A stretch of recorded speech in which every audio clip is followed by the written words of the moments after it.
आज हम बात करेंगे मोदी जी के स्वैग के बारे में। उन्होंने अपनी एक स्पीच के दौरान कहा है कि तीसरी बारी में जब मेरी हुकूमत आएगी तो मैं इंडिया को दुनिया की तीसरी बड़ी इकोनॉमी बना दूंगा। इसमें भी कोई शक नहीं कि ये जो सोशल मीडिया पे प्रोपेगेंडा फैलाया गया अक्सर भारत से आया और ये राह की कारस्तानी है। और भीख तो तुम्हें मिल गई, अगर उन्हें सूद लेना है दे दी, शरायत मान ली तुमने सारी जो माननी थी। दूसरी चीज, जो इस्लामाबाद इंटरनेशनल एयरपोर्ट है उसकी आउटसोर्सिंग का जो काम है वो चल रहा है, क्योंकि इंडिया आसमान से उतर के ऊपर से जिसे कहते हैं पैराट्रूपर्स भेज के छाता बरदार फौज भेज के यहां कुछ नहीं कर रहा। यहां पाकिस्तान के एक्टर्स मौजूद हैं, पाकिस्तान के स्लीपर सेल्स मौजूद हैं। 35.9 बिलियन डॉलर्स और Japanese investment in the country bye 2027, officials said on Friday. Semiconductor भाई, ये वाला मजाक आप लोगों ने रखा हो कि सेमीकंडक्टर्स हम बनाएंगे उससे ये होगा और इंडिया उसका किंग बनेगा। जो एप्पल की कंपनीज है वो यहाँ पे जाके इन्वेस्ट करेगी, जो ये एयरबस है यहाँ पे जहाज बनाएगा। यार ये इस तरह की चीजें हमें क्या जरूरत है मतलब हमें करने की? हमारे पास गुलेले हैं भाई, उससे हम जो है वो क्या क्या कुछ करते हैं, तलवारें हैं। कितने यूट्यूबर हैं पाकिस्तान में, कितने लोग हैं, किसके लिए काम कर रहे हैं? पैसे के लिए काम कर रहे हैं। ज्यादातर उनकी व्यूवरशिप, सर सुनिए, ज्यादातर व्यूवरशिप उनकी कहां से है? वो सबको पता है कौन से मुल्क से है, कहां से आ रही। आप उनके लिए इकट्ठे नहीं हुए कि इंडिया ने जो है इतना स्मार्टली प्ले किया कोल्ड वार के दौरान के उन्होंने नॉन अलाइन मूवमेंट को भी ऐड किया और अपनी एक बाकायदा स्पेस क्रिएट की इंटरनेशनल एरिना में as a non align country. आज बल्कि मैंने टाइम मैगजीन में एक आर्टिकल पढ़ा है जो किसी ने लिखा है कि अगले कुछ सालों में अमेरिका की इकोनॉमी के बराबर आ जाएगी भारत की इकोनॉमी। और इंडिया का जो इस वक्त एम्बिशन एक नजर आ रहा है वो ये है कि to become a major hub for semiconductors. चाय वाला क्या है कि ठीक है, एक कप धोने वाले से प्राइम मिनिस्टर बन गया और वो फिर भी इतना अच्छा काम कर रहा है। वो आप लोग कहते हैं मोदी है तो मुमकिन है, आप लोग मोदी साहब के लिए कहते हो, हम कहते हैं IMF है तो सब कुछ है। आप बिलीव कीजिए, जो आपने काम किया ना, इतना प्यार आपसे करने लग गया और मेरा दिल कर रहा है कि मैं आपसे दिल से एक जफ्फी डालूं। प्लीज क्यों नहीं जी, क्यों नहीं, बिल्कुल आपने इंसानियत का नाम रोशन कर दिया।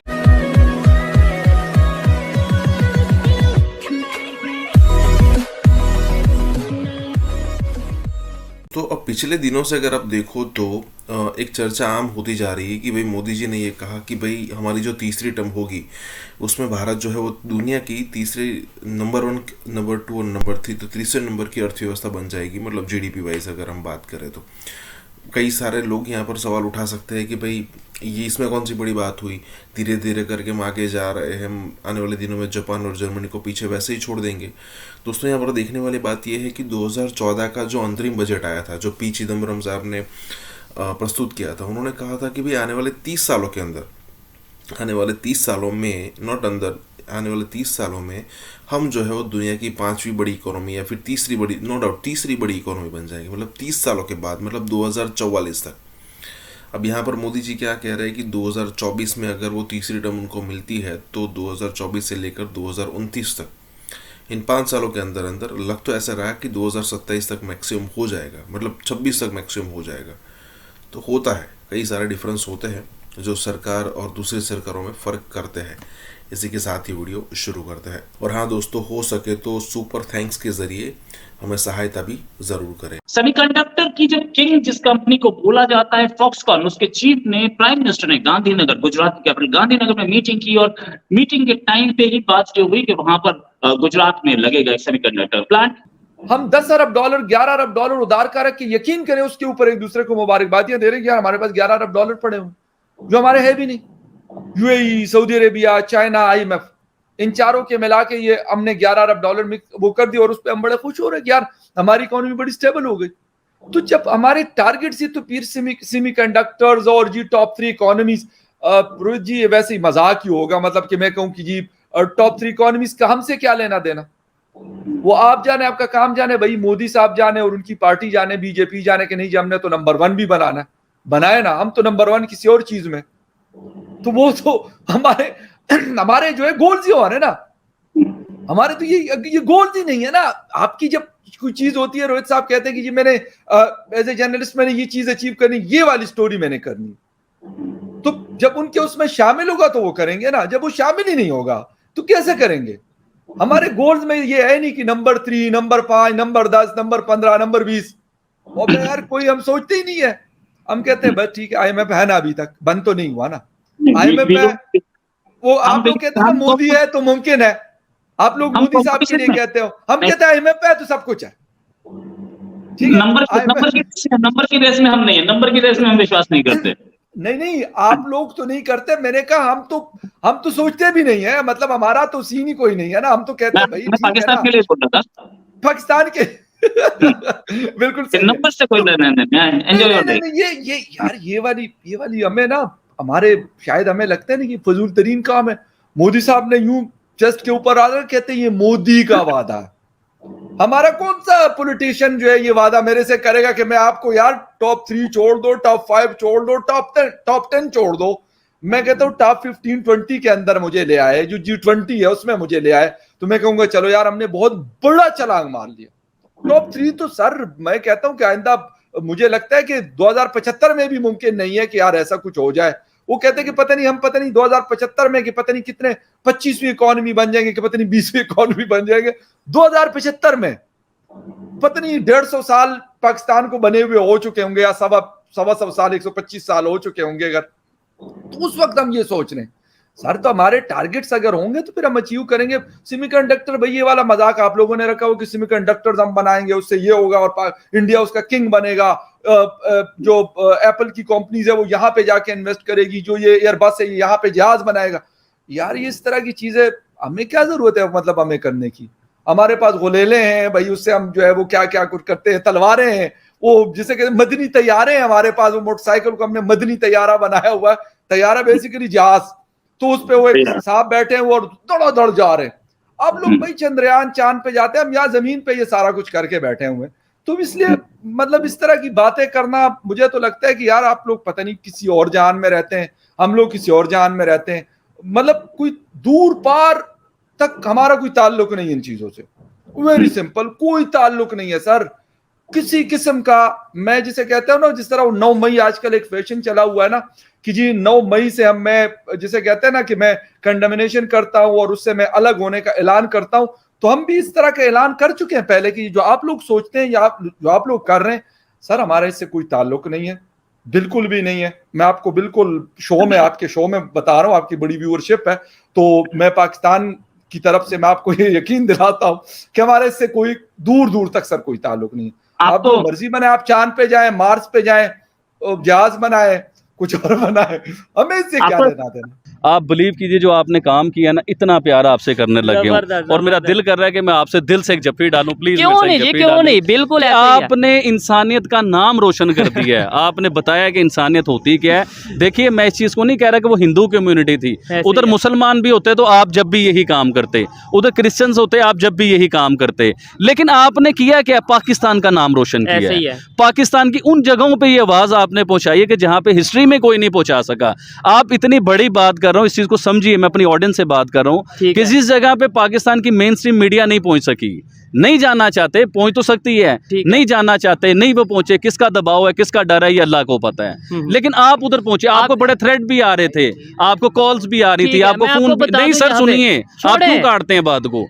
आपको थ्रेट आ रहे थे, आपको कॉल्स आ रही थी, आपका मेरा राब्ता हुआ। और मुझे लाहौर से भी थ्रेट आ रहे थे, फिर बताएं आपके लाहौर से भी मुझे थ्रेट आ रहे थे। मैं यहाँ का लाहौरी, यहाँ का रहने वाला, और मुझे यहाँ से कॉल आ रही है कि आप वापस आओगे तो देख लेंगे। लो जी वापस आ गए हूँ, जिसने जो करना है करे ओपनली, लेकिन मर्द का बच्चा बने, सामने आके करे, पीठ से वार ना करे। तो फिर हमसे भी जो हो सका लीगल वे में या जैसे भी हम भी जरूर करेंगे। धमकी से डरते नहीं है, क्योंकि मैं जानता हूँ मैंने पाकिस्तान के लिए काम किया है, मैं जानता हूँ मैंने पाकिस्तान के इमेज के लिए काम किया है, इंसानियत के लिए काम किया है। अगर किसी को आग लगती है, बुरा लगता है, मैं सॉरी करता हूं, लेकिन अपने स्टांस पे खड़ा होके, मतलब आपको बुरा लगा उसके लिए सॉरी करेंगे। आप एक अच्छा काम कर रहे हैं, आप एक नेक काम कर रहे हैं, किसी की इबादतगाह को आप बचा रहे हैं, उधर जाके रेखा जैसी एक औरत को आप सरेआम सबके सामने लेके आ रहे हैं कि ये क्या हो रहा है। उसके मजहब इस्लाम के साथ शादी भी हुई, मुसलमान के साथ, वो हकीका भी कर रही है, हकीका भी कर रही है, बच्चा भी है, और वो हिंदू बन के 2 नंबरी कर रही है, उस मंदिर को गिराना चाह रही है। देखिए इस जगह पे मस्जिद होती तो जब भी हम लोगों ने ऐसे खड़े हो जाना था। तो ये हिंदुओं का जो हुआ है वो हिंदू हमारे हैं भाईजान, वो बाहर से नहीं आगे। तो हमारे मदरसे में जो है ना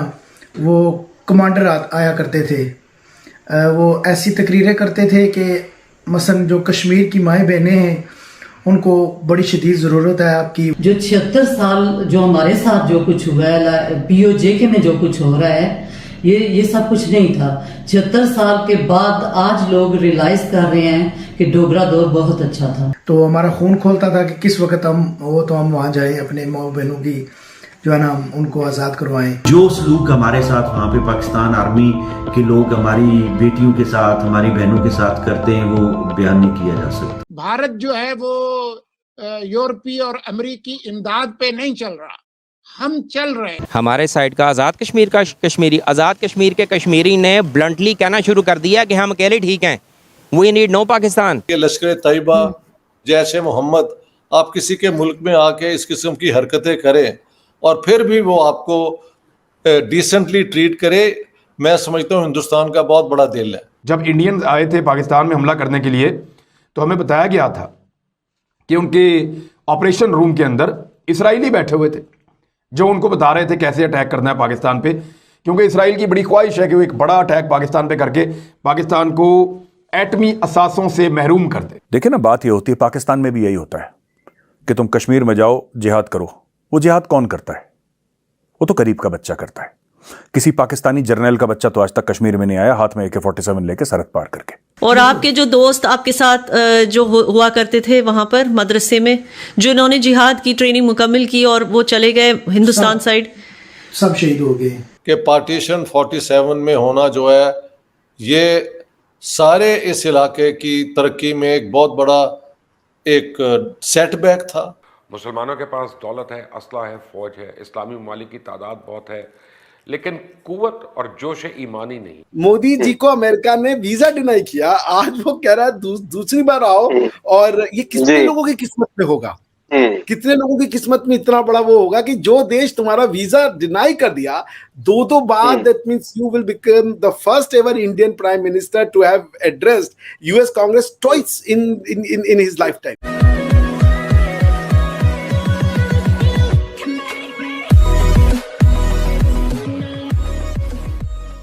नमस्कार दोस्तों, अब ये ब्रेन वॉशिंग करना है ना, ये मदरसे के या फिर मौलाना और मौलवीज जो होते हैं उनका एक हमेशा के लिए काम होता है कि भाई हमेशा के लिए लोगों का ब्रेन वॉश करते रहो, उनको डराते रहो, कहते रहो कि इस्लाम खतरे में है, इस्लाम खतरे में है, लेकिन अपनी जो हिसाब से जो उनको जो काम करना है वो हमेशा इस टाइप का काम करते रहते हैं।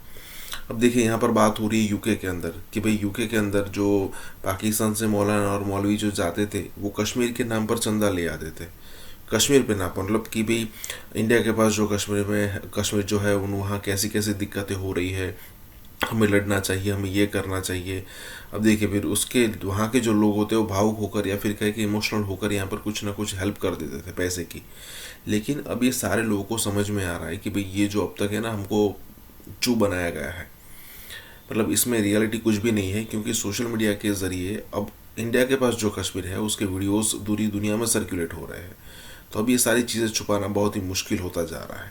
इसी के साथ ही वीडियो शुरू करते। और हाँ दोस्तों, हो सके तो सुपर थैंक्स के ज़रिए हमें सहायता भी ज़रूर करें। सर एक बड़ा रिच कल्चर है भारत का, और बड़ा देखते हैं मूवीज में, देखते हैं पिक्चर्स में, देखते हैं इंटरनेट पे, देखते हैं बड़े खूबसूरत मंदिर और इस किस्म की चीजें हैं। तो वो आप गए किसी मंदिर में, विजिट किया आपने, कोई देखा? देखिए मैंने ये मंदिर जो है ना साउथ इंडिया में हर जगह मैं पहले सब जो है ना टूरिस्ट इंडिया में देख चुका हूँ। अडोड़ा और वो जो अंगोरा की वो है गारें और वो सब एक ज़माने में मैंने ये सारा टूरिस्ट इंडिया देख लिया हुआ है। ये मौका मेरा लोगों के साथ इंटरेक्ट करने का है और हाईएस्ट लेवल पे मेरा इंटरेक्शन हो रहा है, समझ गए आप? क्योंकि लोग, आप जैसे लोगों ने मेरी जो वीडियोस मशहूर कर दी हैं तो वो सारी दुनिया में देखी जाती हैं। तो मेरी जो आज की मशहूरी है उसमें आप लोगों का बड़ा हिस्सा है भाई। हम तो नहीं, बहुत शुक्रिया सर, बात तो आप करते हैं सर, आपकी बात ऐसी होती है कि लोग सुनते हैं। लेकिन सर आपने जैसे भारत में लोगों से मिले, अगर हम दोबारा लोगों की बात करें, सर क्या लगता है, किसी से बात हुई कि उनको क्या लगता है कि ये 1947 में पार्टीशन क्यों हुआ, क्या इसको रोका नहीं जा सकता था? ये बहुत बड़ा सवाल है जिसके मैं कई दफ़ा जवाब दे चुका हूँ कि पार्टीशन 47 में होना जो है ये सारे इस इलाके की तरक्की में एक बहुत बड़ा एक सेटबैक था। इसने 1 मिलियन से ज़्यादा लोगों की ज़िंदगी अपना जाने ली, 14 से 15 million, the greatest migration in history उससे हुआ। और उसके बाद अगर चलें, मान लिया कि मुसलमानों को अलग मुल्क चाहिए था, अगर हम एक मिसाली पाकिस्तान बना लेते तो कहते कि चलो we went through this blood bath, सारों के बहुत जुल्म हुआ, लेकिन अब हमने एक इंसाफ पे मबनी मुल्क बना लिया है। हमने तो उन 75 साल में हिंदुस्तान से अलग होके हर बात में तो हम फेल हो गए हैं। नहीं तो सर, आपकी बात ठीक है सर, लेकिन वहां इस वक्त जो लोग मौजूद हैं उनका मैं कह रही हूँ कि वो क्या कहते हैं, उनको लगता है कि ऐसा हो जाना चाहिए था या रुक जाना चाहिए था, या वो कहते हैं ठीक है अच्छा वो जान छूटी? नहीं, अब वो कुछ ऐसे भी कहते हैं कि देखें पाकिस्तान बनने के बाद भी जो हो रहा है हमारे साथ, ये टेररिज्म और ये और वो, तो ठीक है आप अलग ही रहें, do well and we will be very happy, we don't want an unstable Pakistan, वो सबके लिए मुसीबत हो जाएगा। तो आप अपनी रिस्पॉन्सिबल हुकूमत बनाएं और एक बैलेंस तरीके से इस इलाके में रहें, तो हम आपकी हर चीज़ के साथ कोऑपरेट करने को तैयार है। दोबारा पाकिस्तान हिंदुस्तान का हिस्सा बन जाए ना हिंदुस्तान चाहता है, और ना ही महल दुनिया में कोई भी इस तरीके से सोचता है, ना पाकिस्तानी सोचते हैं, क्योंकि you can not undo history just by wishing it. तब ना होता, मेरी आर्गुमेंट है, ना होता तो ये बेहतर था। और मुसलमानों की जो एक अपनी कल्चरल यूनिटी थी, उसके टुकड़े टुकड़े हमने किए हैं ना, तो वो 2 टुकड़ों में हो गए। महल आपके कुछ रिश्तेदार अब भी इंडिया में होंगे, मुझे यकीन है। बिल्कुल होंगे सर, डेफिनेटली। हाँ, तो इस तरह तो बहुत लोग इधर से उधर बगैर वजह के हो चुके हुए हैं। अब वीज़ा भी बड़ा मुश्किल से मिलता है, तो मेरी यहाँ पे ये है कि आप वीज़ा कम से कम रिलैक्स करें 65 ऑलवर्ड्स, और आप जैसे पढ़े लिखे लोग जो एस्टेब्लिश्ड हैं for being friendly towards India, और पाकिस्तान में भी उनकी स्टैंडिंग है, उनको आने दें, यहाँ पे लोगों को मिले, ताकि एक दोस्ताना माहौल तैयार हो। ये मैं इंडियंस को कहता हूँ कि वीज़ा रजीम रिलैक्स की जाए। वो कहते हैं जी 1000 लड़की आप हिंदुओं की उठा के, जो एक 1.6% सिर्फ की माइनॉरिटी है, उनको फोर्स करके आप मुसलमान करते हैं। मैंने कहा यार ये आम लोग थोड़ी करते हैं, ये तो एक नफरत फैलाने वाला एक पूरा क्लिक है पाकिस्तान में, जिसका काम ही ये है माइनॉरिटीज को तंग करना। तो लेकिन सर रोका तो नहीं जा रहा ना, यहाँ से कोई कोशिश तो नहीं, एफर्ट तो नहीं की जा रही। मैं एक व्हाट्सएप ग्रुप के अंदर हूँ जो यहाँ की माइनॉरिटी ने ही बनाया है, हिंदू माइनॉरिटी में जो है लोग हिंदू कम्युनिटी से, उन्होंने बनाया है। मैं उस व्हाट्सएप ग्रुप में हूँ और मैं रोज उनकी न्यूज जो वो लोग वहाँ पे शेयर करते हैं, मुझे टैग कर करके मैं पढ़ती हूँ, लेकिन मुझे समझ नहीं आती कि मैं उनकी मदद कैसे करूं। इतना बेबसी महसूस होती है, अपने आप को शर्म भी आती है कि क्या करें। देखिए पीओजेके में हमारे लोगों के पास, हमारी आवाम के पास कोई बेसिक ह्यूमन राइट्स और कोई फंडामेंटल फ्रीडम्स नहीं है।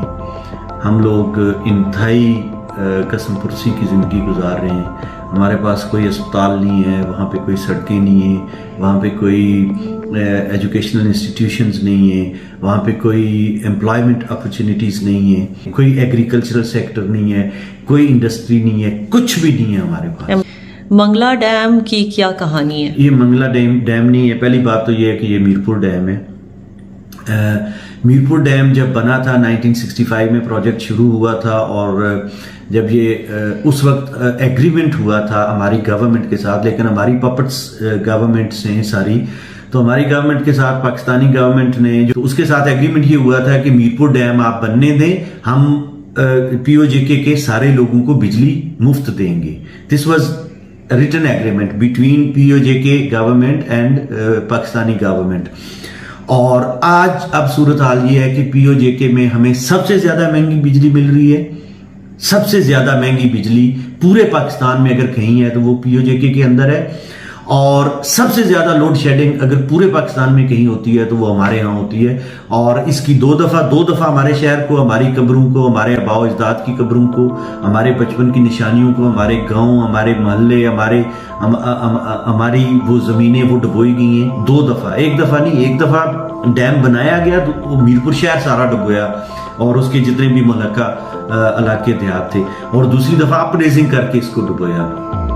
तो हमारा सारा कुछ हमने कुर्बान किया, लेकिन हमें पाकिस्तान ने कुछ नहीं दिया। और ये हर आदमी रियलाइज़ करता है, आज हमारे शहरी ये रियलाइज़ करते हैं कि ये ख़वातीन की वहाँ क्या हालात है, सूरत हाल है? ख़वातीन क्या मतलब, ख़वातीन तो बेचारी और ज़्यादा मसाइल और मुश्किलात का शिकार हैं। ख़वातीन के लिए वहाँ इक्वल अपॉर्चुनिटीज़ नहीं है और ख़वातीन की वो रिस्पेक्ट नहीं है जो सोसाइटी में होनी चाहिए। क्या आर्मी वाले वहाँ से लड़कियों को अगवा करते हैं? बिल्कुल करते हैं। आर्मी इस पे तो हमने बहुत दफ़ा, और ये आर्मी जो है हमारे पर्टिकुलरली नीलम में और ये जो सीज फायर लाइन के करीब, ये सब गाँव के अंदर बैठी हुई है। और वहाँ पे मैं बता नहीं सकता, लेकिन मैं मतलब सच्ची बात आपको ये बता रहा हूँ। और ये मेरे ख्याल में काफ़ी, इससे ज़्यादा मैं बहुत ज़्यादा जज्बाती हो जाता हूँ, क्योंकि जो सलूक हमारे साथ वहाँ पे पाकिस्तान आर्मी के लोग हमारी बेटियों के साथ, हमारी बहनों के साथ करते हैं, वो बयान नहीं किया जा सकता। हम चाहते हैं कि पाकिस्तानी की इस तरह इज्जत हो जिस तरह इंडियंस की इज्जत है, जिस तरह चाइनीज़ की इज्जत है, जिस तरह और मुल्कों, यार बांग्लादेश की जिस तरह इज्जत है ना, हम तो वो चाहते हैं। बांग्लादेश भी आपसे 2.5 रुपये ऊपर चला गया हुआ है। अब हम कश्मीर पर 370 पर बात नहीं कर रहे हैं, हालात को बेहतर बनाने के लिए जो भारत बदमाशी और गुंडागर्दी कर रहा है उस पर बात नहीं कर रहे। तो ये ट्रैक टू डिप्लोमेसी है किसके फायदे के लिए? I mean, can you imagine कि Dhaka airport has a lot more airlines coming, foreign airlines coming than Karachi, Lahore and Islamabad combined? कौन सी फॉरेन एयरलाइन इधर आती है? कौन से फॉरेनर्स इधर आते हैं? इंडिया आपको, अमेरिका तो पाकिस्तान को कमजोर देखना चाहता है, इंडिया तो आपको खत्म करना चाहता है।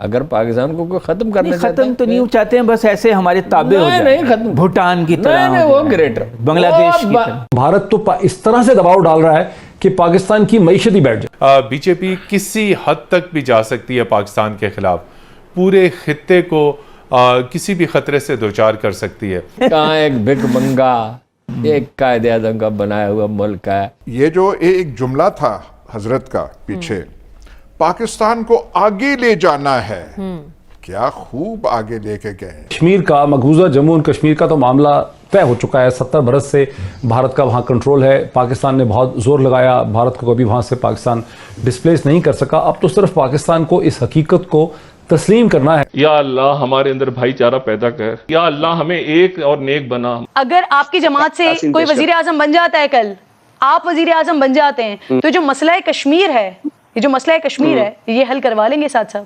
इंशाल्लाह करवाएंगे, क्यों नहीं करवाएंगे। हमारा बुनियादी पहले उसूलों में से है।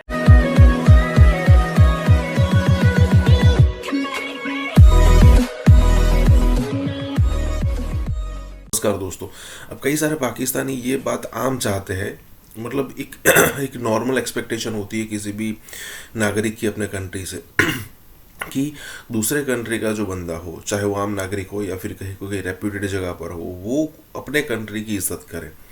मतलब मान लीजिए इंडिया का हो, बांग्लादेश का हो, नेपाल का हो या फिर अमेरिका का हो, हर पाकिस्तानी ये चाहेगा कि ये सारे लोग जो है वो पाकिस्तान की इज्जत करें। लेकिन पाकिस्तान ने अपनी इज्जत खुद गंवाई है। देखिए आज कोई पूछने वाला है नहीं, 1-2 बिलियन लेने के लिए हाथ में कटोरा लेकर घूम रहे हैं पाकिस्तान का प्रधानमंत्री।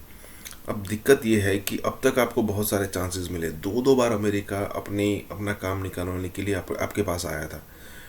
आपने अच्छे खासे पैसे वहाँ से ऐंठे, बिलियंस ऑफ डॉलर वहाँ से लिए, लेकिन करप्शन के अलावा आपने कुछ नहीं किया। पाकिस्तान के बड़े बड़े पॉलिटिशियंस के घर जो है वो कनाडा, ऑस्ट्रेलिया, यूके, यूएस के अंदर है। उनके जो आर्मी के जो बड़ी बड़ी पोस्ट पर रहने वाले लोगों के घर है, लेकिन यहाँ पर पीसी सिर्फ पाकिस्तान की जनता है, उनको कुछ नहीं मिला। और अब ऐसी सिचुएशन आ गई है कि कोई भी कंट्री अब सपोर्ट करने के लिए तैयार नहीं है। इसी के साथ ही वीडियो शुरू करते। और हाँ दोस्तों, हो सके तो सुपर थैंक्स के जरिए हमें सहायता भी जरूर करें। सर मेरे मन की बात आपने कर दी। मैं अभी करना चाह रहा था, ज़हन में आती थी, निकल जाती थी। मैं मोदी जी साहब को जो है ना एक बात स्पेशल करना चाहूँगा। मोदी जी देखिए, मेरी बात सुनिए, रियली बाय गॉड, अल्लाह को हाजिर नाजिर जान के कह रहा हूँ, मैं आपसे बहुत प्यार करता हूँ।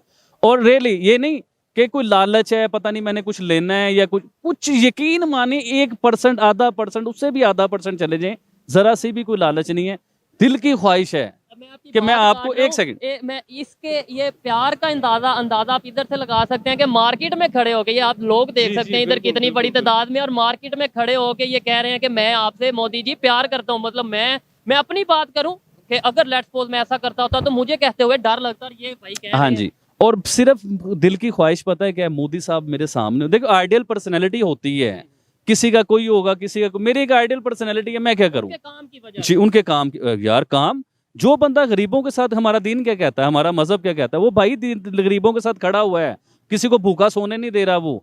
तो मैं चाहता हूँ मोदी साहब जो है ना, एक बार, सिर्फ एक बार, चाहे 1 सेकंड के लिए एक जफ्फी मैंने उनसे डालनी है। और मोदी जी मैं आपको ये कहना चाह रहा हूँ, देखिए कश्मीर में एक लड़की वायरल हुई, बची थी, उसने आप तक मैसेज पहुंचाया, वो पहुंचा, आप तक पहुंचा वो मैसेज, सीरतनाज, और आपने उस पर काम भी किया, वो बच्ची क्या खुशी हुई होगी, क्या उधर से लोग स्टडी करेंगे, मतलब पढ़ेंगे, लोग टैलेंटेड निकलेंगे उधर से। इसी तरह ही मन की बात, आप एक प्रोग्राम चला रहे हैं, पूरी दुनिया में चल रहा है, तो मोदी जी मैं बड़ा अपने दिल से डिसहार्ट भी होता हूँ कि मेरे मन की बात जो है ना, आपने अभी तक क्यों नहीं सुनी। देखिए मैं तो सुनने में ये आया, लोगों ने मुझे बताया कि मैं इंडिया में वायरल हूँ, मतलब लोगों ने मुझे तो देखा है, तो कोई तो मोदी जी की टीम का कोई ऐसा शख्स होगा जिसने मुझे देखा होगा, तो मैं उससे भी रिक्वेस्ट कर रहा हूँ एक बार मेरी वीडियो मोदी जी को दिखाएं, मैं सिर्फ उनसे जफ्फी डालना चाह रहा हूँ, ये दिल की ख्वाहिश है, मरने से पहले एक बार जफ्फी ज़रूर डालनी है मोदी जी से। नाजरीन, अमेरिका के अखबार वाशिंगटन पोस्ट में आजकल वो डॉक्यूमेंट्स छप रहे हैं, वो खुफिया दस्तावेज़ात जो कि लीक हुई हैं, अमेरिका दूसरे मुल्कों की जासूसी करता है और उनकी खुफिया दस्तावेज़ात तक भी उसकी रसाई है, और उसमें पाकिस्तान का भी आ गया मामला कि पाकिस्तान की वज़ीर मुमलिकत बराए ख़ारजा हिना रब्बानी खर ने अपनी हुकूमत को इंटरनल खुफिया सीक्रेट मीमोज़ लिखे, और एक मीमो में उन्होंने कहा कि पाकिस्तान को अपनी जो स्ट्रेटेजिक पार्टनरशिप है चीन की, वो कुर्बान नहीं करनी चाहिए अमेरिका की खातिर, और अमेरिका और चीन के दरमियानी रास्ता जो है नहीं निकाला जा सकता, और पाकिस्तान को गैर ज़रूरी तौर पर वेस्ट की खुशामद से गुरेज करना चाहिए। ये वाशिंगटन पोस्ट में चीज़ें छप गई हैं।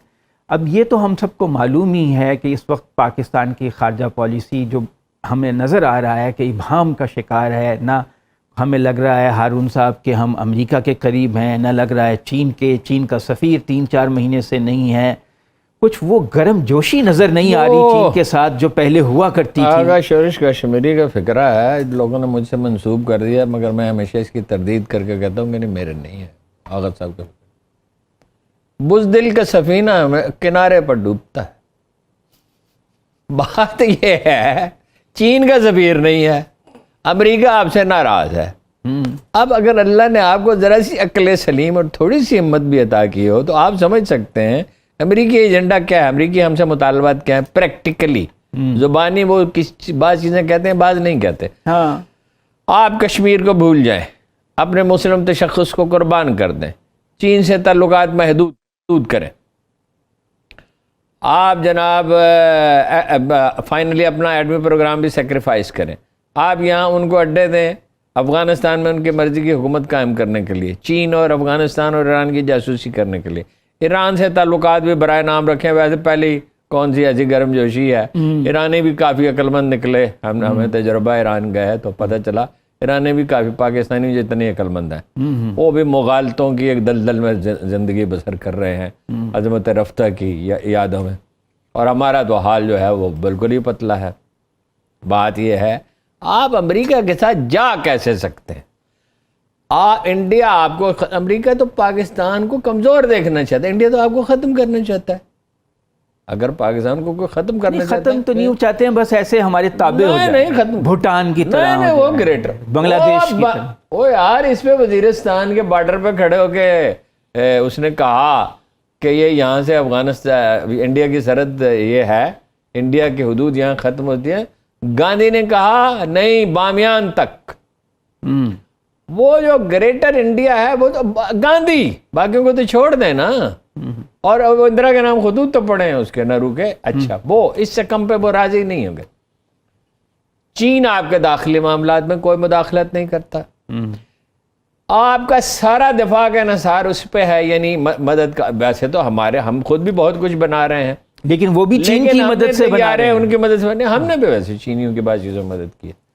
खास तौर पे जो आर्टिफिशियल इंटेलिजेंस है जिसमें आपके कर्नल की सतह तक का राब्ता है, वो स्वाई उनसे कहते, स्वाई क्या नाम है, अशोक स्वानी, वो जो उनका सबसे अच्छा एक्सपर्ट है, वो कहते तो पागल हुए हो, वन फ्रंट वार तो अब हो ही नहीं सकती। जब तुम दाखिल हो गए गिलगित बल्तिस्तान में दाखिल होने की कोशिश करोगे तो 2 फ्रंट वार होगी।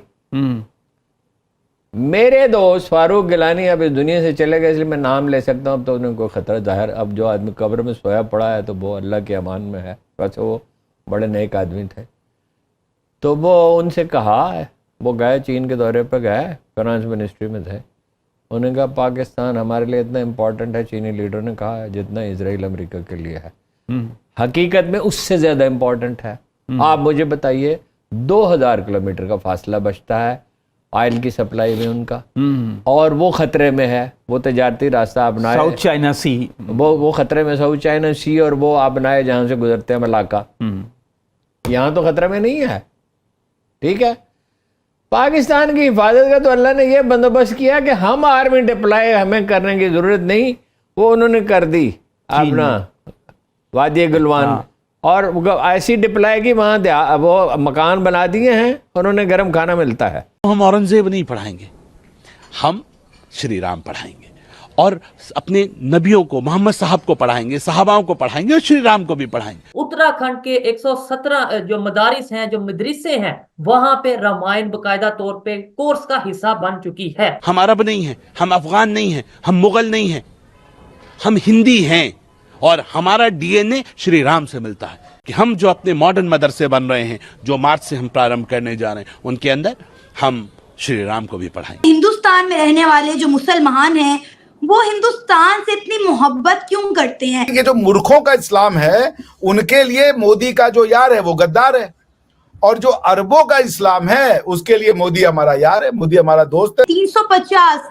मुसलमान जो थे वो लखनऊ से अयोध्या तक 6 रोज पैदल यात्रा करके पहुंचे हैं। दूसरी तरफ एमबीएस जो है अपने मुल्क को आगे लेके जा रहे हैं हर तरफ के कल्चर से। हमारे इंडियन कल्चर को भी बड़ा उधर प्रमोट किया जाता है। सऊदी अरेबिया के अंदर ही जेद्दा से पता नहीं कहां से खबर आई कि योगा का पूरा प्रोसेस किया गया और बाकायदा प्रॉपरली योगा कहा गया। पाकिस्तान तो एक बड़ी डिसएडवांटेजेस पोजीशन में, हमारे लिए एक बहुत बड़ा मसला होगा, और हम तो we just can not talk on this. India के मुस्लिम इसका मतलब है इस चीज को एक्सेप्ट करने लगे हैं कि हिस्ट्री, खास तौर पे अगर बात करें अपना हिंदुस्तान की, तो वो जिस तरीके से हिंदू मुस्लिम वाली सोच से आगे बढ़ते नजर आ रहे हैं। जिन मुल्कों में तरक्की आती है वो इस्लाम से दूर होते हैं, जिन मुल्कों में तरक्की आती है और उनमें वो तरक्की की जो स्पीड है वो तेज होती जाती है।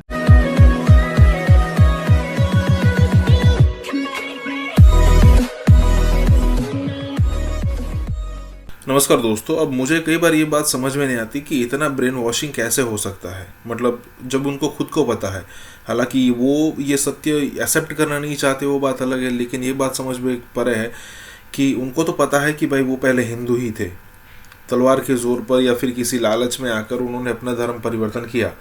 लेकिन आज जब उसी श्री राम के बारे में इतनी बात हो रही है, और पता नहीं उनका नाजायज़ बाप जो ये औरंगजेब, उनको क्यों उसको काउंट करना है। मतलब मुझे तो ऐसा लगता है, मैंने कई जो हिडन कैमराज पर जो अलग अलग मदरसों में स्टिंग ऑपरेशन हुए हैं, उसमें मैंने कई बार सुना है कि किस किस टाइप का पाठ्यक्रम वहाँ पर पढ़ाया जाता है, जो कि बिल्कुल ही गलत है। आपने किसी भी, अगर आप गुरुकुल में चले जाए, किसी भी ऐसे संस्थान में चले जाइए जहाँ पर सिर्फ हिंदुओं की पढ़ाई होती है, तो आपको वहाँ पर कोई ऐसी चीज़ आपको देखने को नहीं मिलेगी कोई दूसरे धर्म के बारे में। वहाँ पर भी यही पढ़ाया जाएगा कि दूसरे धर्म भी अच्छे हैं। कहने का मतलब ये है कि यहाँ पर बात हो रही है कि तकरीबन 120 के आसपास ऐसे मदरसे हैं जहाँ पर रामायण पढ़ाई जाएगी, जो कि एक अच्छी बात है। इसी के साथ ही वीडियो शुरू करते हैं। और हाँ दोस्तों, सुपर थैंक्स के जरिए हमारी मदद करना ना भूले। उत्तराखंड के 117 जो मदारिस हैं, जो मदरसे हैं, वहां पे रामायण बकायदा तौर पे कोर्स का हिस्सा बन चुकी है, और नेक्स्ट जो सेशंस होंगे उसके अंदर वो बकायदा कोर्स के अंदर शामिल होगी और वहां के स्टूडेंट्स पढ़ेंगे। ये पाकिस्तान के लिए, खासतौर पे पाकिस्तान की जो यूथ है उसके लिए बहुत बड़ी बात होगी, बहुत हैरान करने वाली खबर होगी। शादाब शम्स चेयरमैन है उत्तराखंड वक्फ बोर्ड के।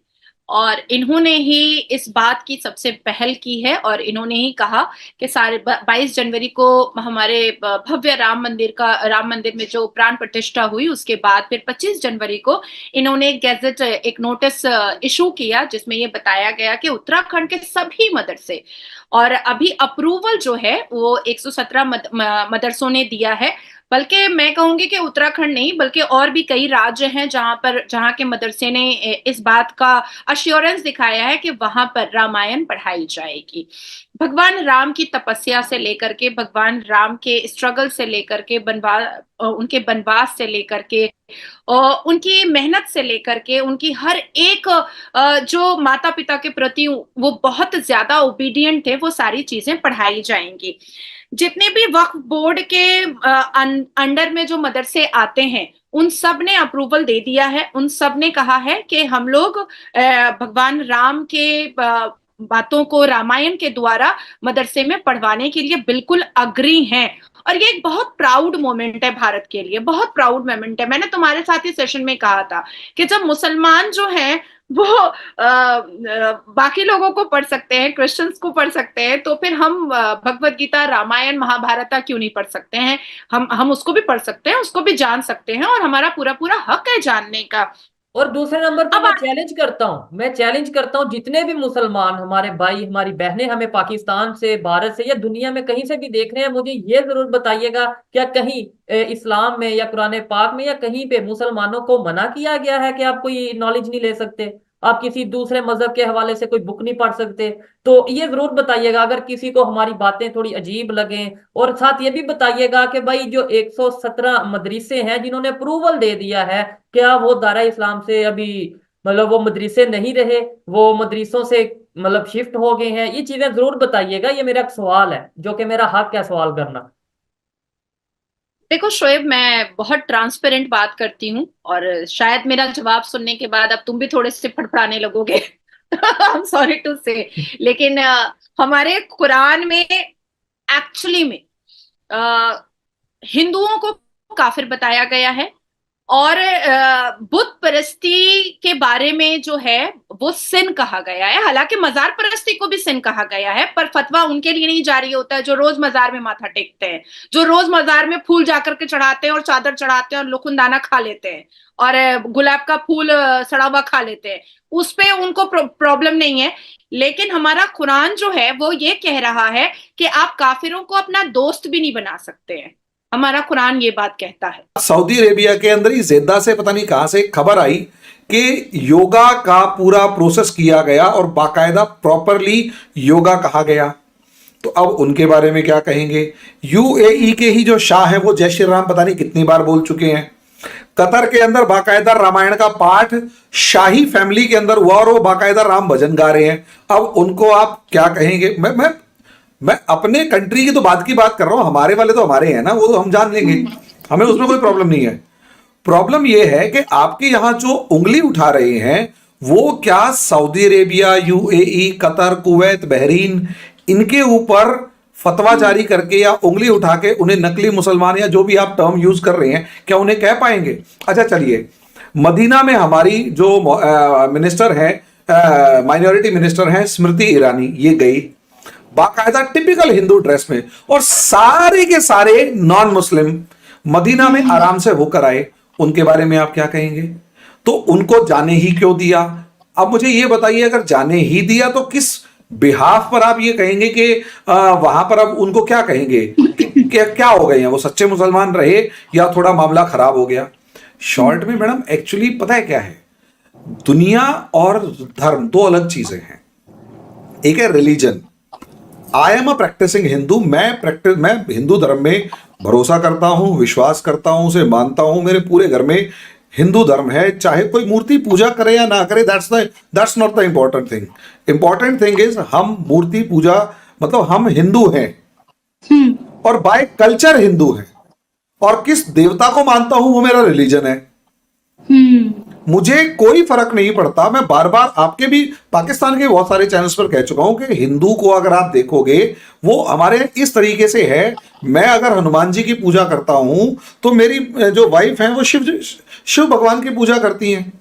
ठीक है, मेरी माता जो वो कृष्ण भगवान की पूजा करती है, मैं कोई प्रॉब्लम नहीं है, क्योंकि पूजा तो पूजा है ना, किसी को भी और सम्मान करते हैं। इवन आप देखेंगे सबसे ज्यादा कंफर्टेबली एक मुसलमान हिंदुस्तान में ही क्यों है, नहीं काट रहा गर्दनें एक दूसरे की, क्योंकि यहां हम जितना मर्जी कुछ कर लें, लेकिन हिंदुस्तान की एक चीज जिसे हम टॉलरेंस कहते हैं, वो बहुत मामलों में हिंदुस्तान के मुसलमान में भी है। Big win for Indian defence export, massive $225 million ammunition deal हुई है सऊदी अरेबिया और इंडिया के बीच। क्या ये पाकिस्तान के लिए इज्जत का मकाम है? एक तरफ तो बांग्लादेश के फॉरेन मिनिस्टर आए हुए हैं, दूसरी तरफ अजीत डोवल साहब NSA national security adviser of India जो हैं वो ढाका चले गए हैं। तो अब इंडिया अम्यूनिशन भी जो सऊदी अरेबिया है उसको एक्सपोर्ट कर रहा है, उसको बेच रहा है। भगवान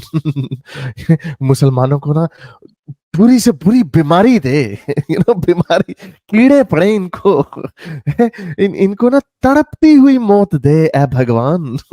हमें ये याद रखना चाहिए कि फॉरेन ऑफिस की जानिब से एक बड़ी प्रेस कॉन्फ्रेंस की गई जिसमें उन्होंने बताया कि कितने टारगेट सेल जो है, स्लीपर सेल जो है, भारत की तरफ से लॉन्च किए गए हैं पाकिस्तान में, और वो टारगेट किलिंग में मुलविस हैं और वो बम धमाकों में मुलविस हैं। डॉक्टर जयशंकर से तो फॉरेन मिनिस्टर मिले, लेकिन मोदी साहब का पैगाम लेके डोवल साहब जो हैं वो ढाका पहुंच गए। ये होता है तरीकेकार दुनिया में रहने का, ये होता है तरीकेकार डील करने का, ये होता है तरीकेकार मिनिस्टर्स को ऐसे होना चाहिए कि जब वो बस ठान लें तो फिर वो करके दिखाए। उन्होंने करके दिखा दी। सच बात ये है कि ये 14 अरब डॉलर का नया बजट ला के पाकिस्तान के मुंह पे एक थप्पड़ मारा इंडिया ने। सऊदी अरेबिया जो है वो अब उस तरफ जा चुका है, इंडिया की तरफ, वहां से असलहा भी खरीदेगा, वो वहां से उसको जो दिल करेगा। असली मजा तब आएगा जब वहां के जो लोग हैं, आवाम हैं, वो पाकिस्तानी फौज के कपड़े फाड़ेंगे, जैसे पाकिस्तानी पंजाब में आजकल फट रहे हैं।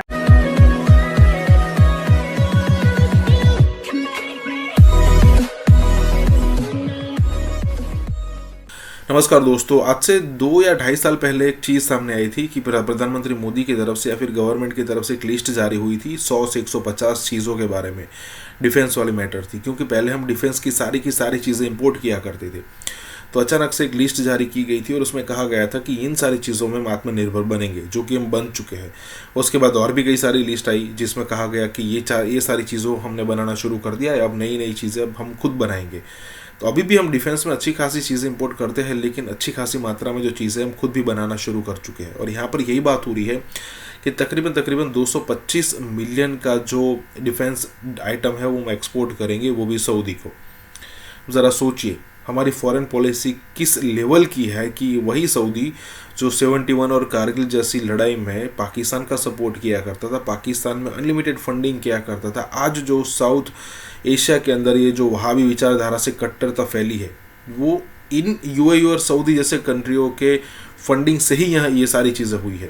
अब ज़रा सोचिए कि ये सारे कंट्रीज़ आज अब इंडिया की तारीफ़ कर रहे हैं, इंडिया के अंदर इन्वेस्टमेंट कर रहे हैं और इंडिया से ट्रेड इतना बढ़ चुका है, मतलब कि अब जो है वो पूरी की पूरी 180 डिग्री चीज़ें चेंज हो चुकी है और पाकिस्तान में सबसे यहाँ पर ज़्यादा नुकसान है। इसी के साथ ही वीडियो, और हाँ दोस्तों, सुपर थैंक्स के ज़रिए हमारी मदद करना ना भूलें। इंडिया और सऊदी अरेबिया के बीच एक बहुत जबरदस्त किस्म की डील हुई है। डील क्या हुई है? इंडिया की विन विन सिचुएशन है इस वक्त, क्योंकि इंडियन डिफेंस एक्सपोर्ट जो है उसके लिए ये बिग विन कहा जा रहा है।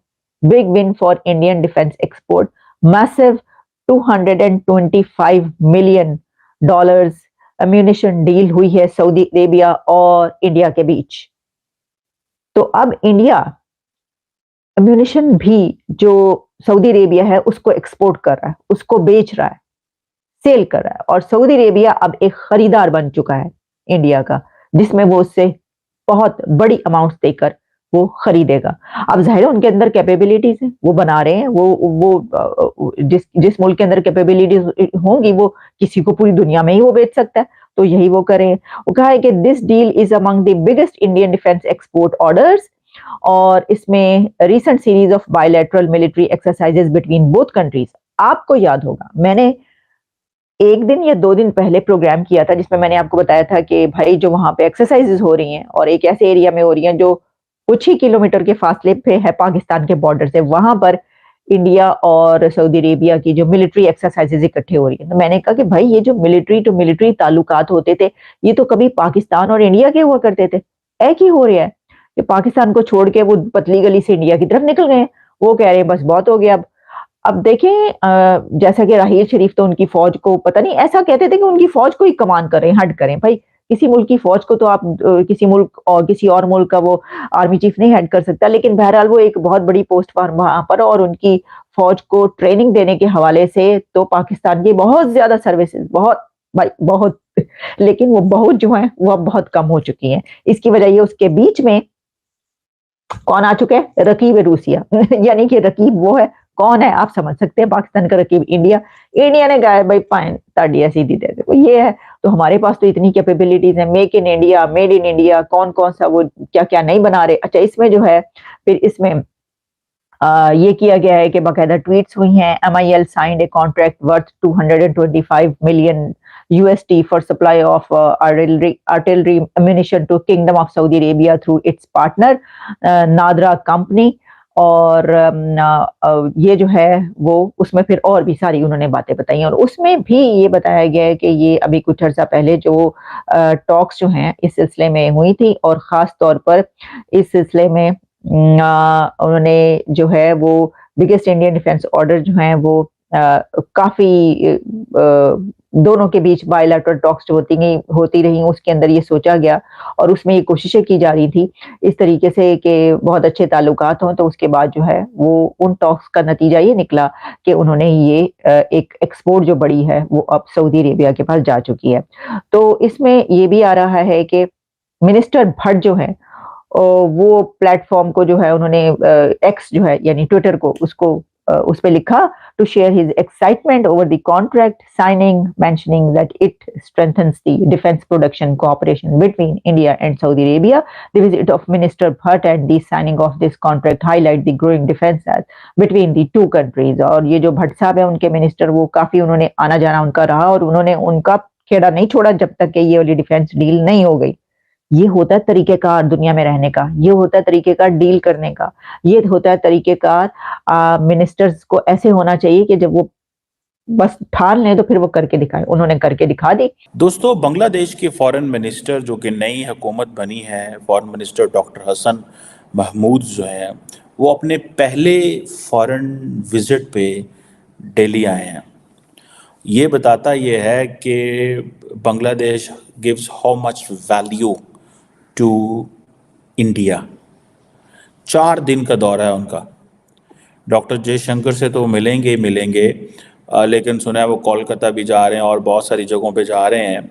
लेकिन और कहा जा रहा है कि एक तरफ तो बांग्लादेश के फॉरेन मिनिस्टर आए हुए हैं, दूसरी तरफ अजीत डोवल साहब NSA national security adviser of India जो हैं वो ढाका चले गए हैं। इससे क्या रिफ्लेक्ट होता है? 2 चीज़ें रिफ्लेक्ट होती हैं। एक तो वो डेफिनेटली प्राइम मिनिस्टर मोदी का स्पेशल पैगाम लेके गए हैं।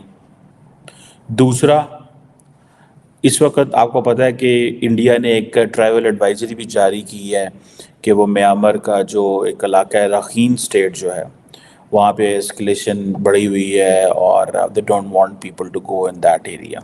एक तो चलो उस पर भी हम बात कर लेते हैं।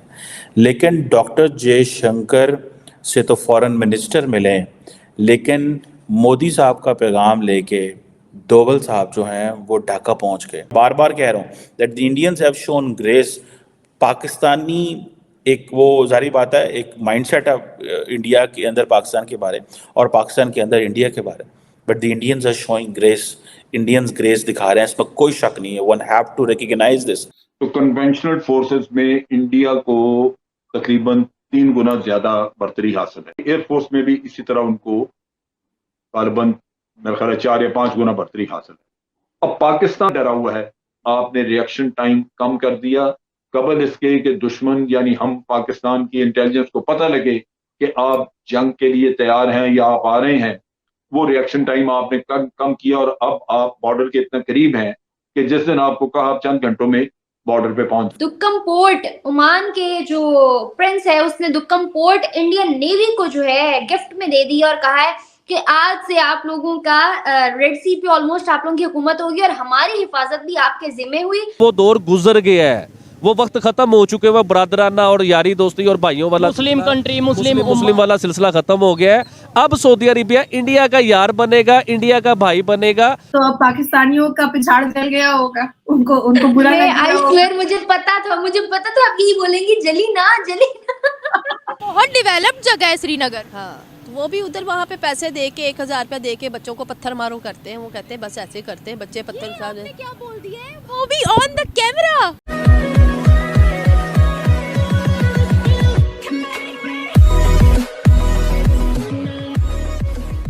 नमस्कार दोस्तों, एक समय था जब ये पूरा का पूरा वेस्ट ब्लॉक, चाहे वो यूरोप हो, चाहे अमेरिका हो और चाहे कोई दूसरे कंट्रीज़ हो, खास करके अरब कंट्रीज़ भी, ये सारे के सारे कंट्रीज़ जो थे ये पाकिस्तान को सपोर्ट किया करते थे।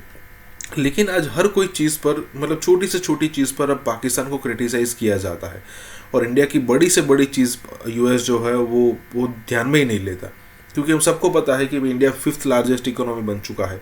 आने वाले दिनों में जो 3rd लार्जेस्ट इकोनॉमी इंडिया बनने वाला है, तो मतलब ये सारे कंट्रीज़ को, मतलब अमेरिका जैसे कंट्रीज़ को, यूरोप जैसे कंट्रीज़ को अगर चाइना को टैकल करना है तो इंडिया की ही ज़रूरत पड़ने वाली है। तो अब इंडिया की बड़ी से बड़ी गलती मतलब ये वेस्टर्न ब्लॉक के लिए जो गलती है वो उसको ध्यान में नहीं लेंगे, जबकि पाकिस्तान की छोटी से छोटी चीज़, अब यहाँ पर भी यही बात हो रही है कि भाई मान लीजिए पिछले दिनों जो इलेक्शन वाली सिचुएशन हुई थी पाकिस्तान के अंदर, उसको भी क्रिटिसाइज़ किया गया है। तो यहाँ पर यही सारी बातें हो रही है।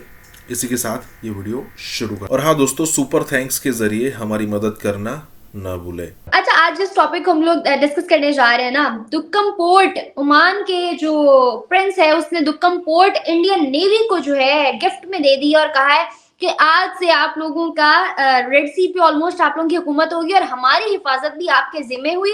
हम लोग आप पे इतना ट्रस्ट करते हैं और ये पोर्ट हमने आपको दिया। एक तरफ पाकिस्तान अपने तमाम कीमती असासे गिरवी रखवाते हुए और दूसरी जानिब इतने बड़े बड़े कीमती असासे जो है इंडिया को गिफ्ट्स में आ रहे हैं, किस नजर से देख रही है?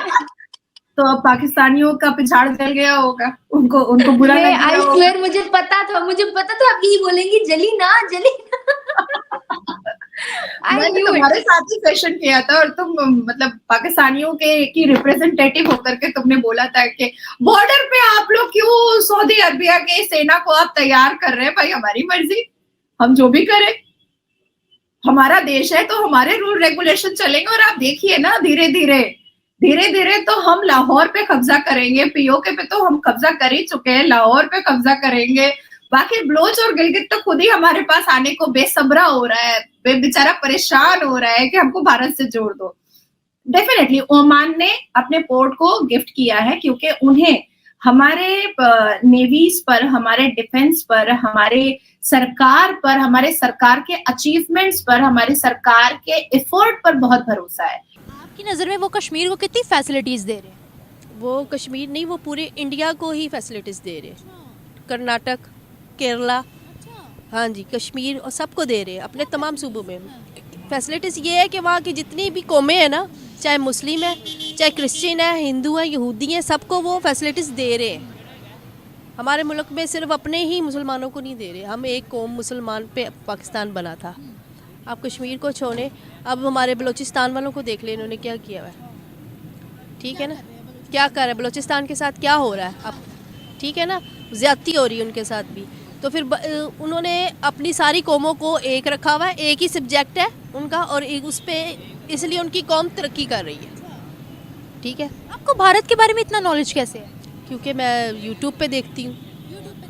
यूट्यूब पे देखते हैं। आप क्या देखती हैं कि वो कश्मीरियों को कितना फैसिलिटेट करते हैं? हम 76 सालों में कहते हैं हमने यूनाइटेड नेशंस में जाना है, कश्मीर लेना है, उसके बरक्स जब उनकी कश्मीर की खबरें देखते हैं तो वहाँ पर तरक्याती मंसूबे हो रहे होते हैं। सर, ना तो वो कश्मीर यहाँ से ले सकते हैं जो हमारे पास कश्मीर है, और ना ही पाकिस्तान उनसे ले सकता है।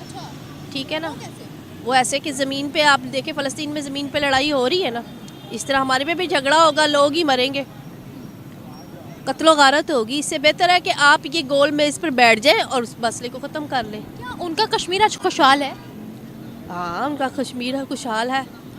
हमारा कश्मीर हमारे साथ अब बगावत कर रहा है, आप नोट करें। हाय हाय हाय, आपको कैसे पता? अच्छा वैसे मैं दाद देती हूँ आपकी बात की कि आप इतने फैक्ट्स पे बात करिए, आपको कैसे पता कि आज हमसे बगावत? सिटीजन हूँ, हैजे आया काम करती हूँ हॉस्पिटल में, क्यों नहीं पता? आम से आम गरीब को भी पता है। पाकिस्तानी हम सिटीजन है, इंडियन तो बाद में बनते हैं कि हम इंडिया से पाकिस्तान बना है, नहीं, हम पहले पाकिस्तानी है। कौन से इलाके में रहते थे आपके रिलेटिव कश्मीरी?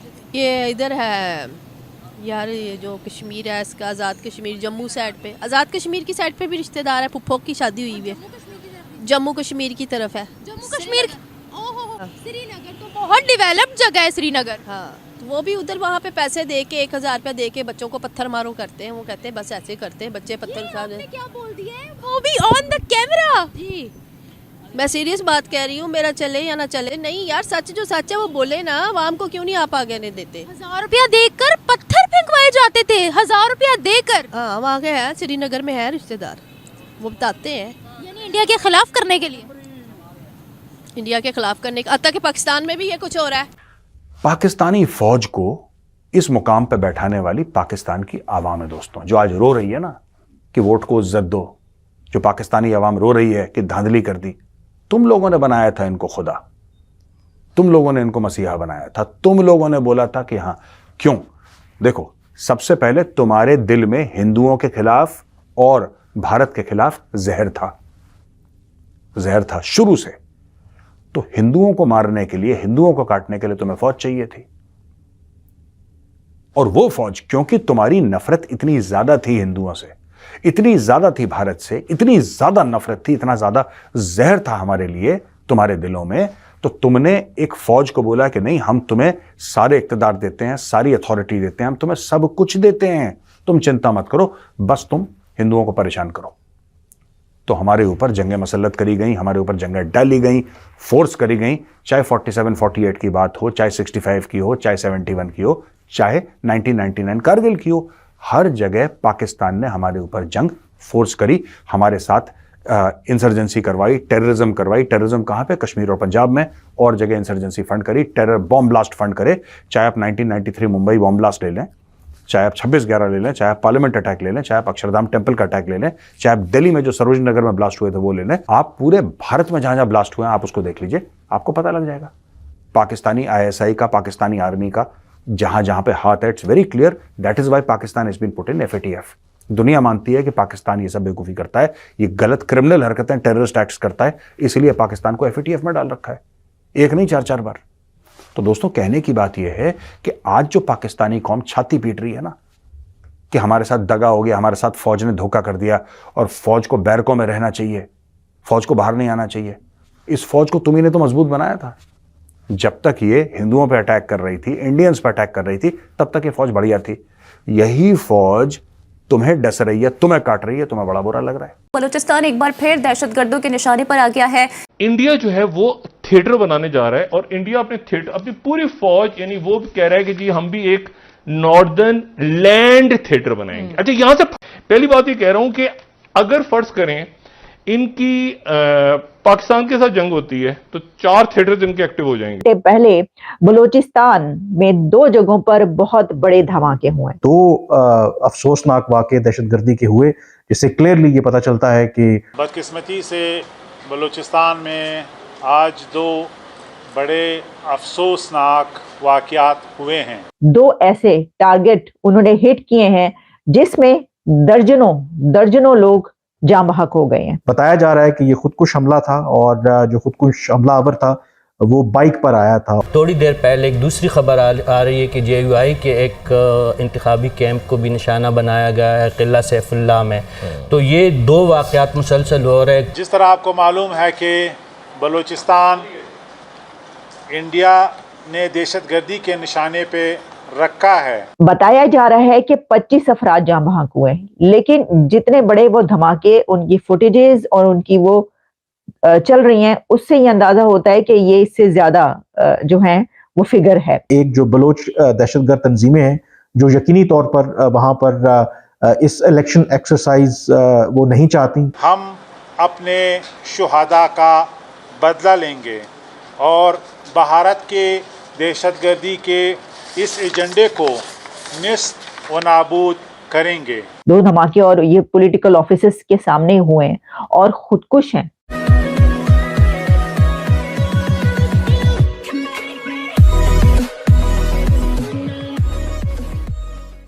नमस्कार दोस्तों, अब बलूचिस्तान के अंदर बम धमाके होना बहुत ही आम बात होती जा रही है। मतलब बम धमाके इन द सेंस कि भाई यहाँ पर BLA वाले बम धमाके करते हैं और नुकसान होता है पाकिस्तानी आर्मी का। मतलब कई बार ऐसा होता है कि आम जनता भी मारी जाती है, लेकिन ज़्यादातर यहाँ पर टारगेट किया जाता है पाकिस्तानी सैनिकों को।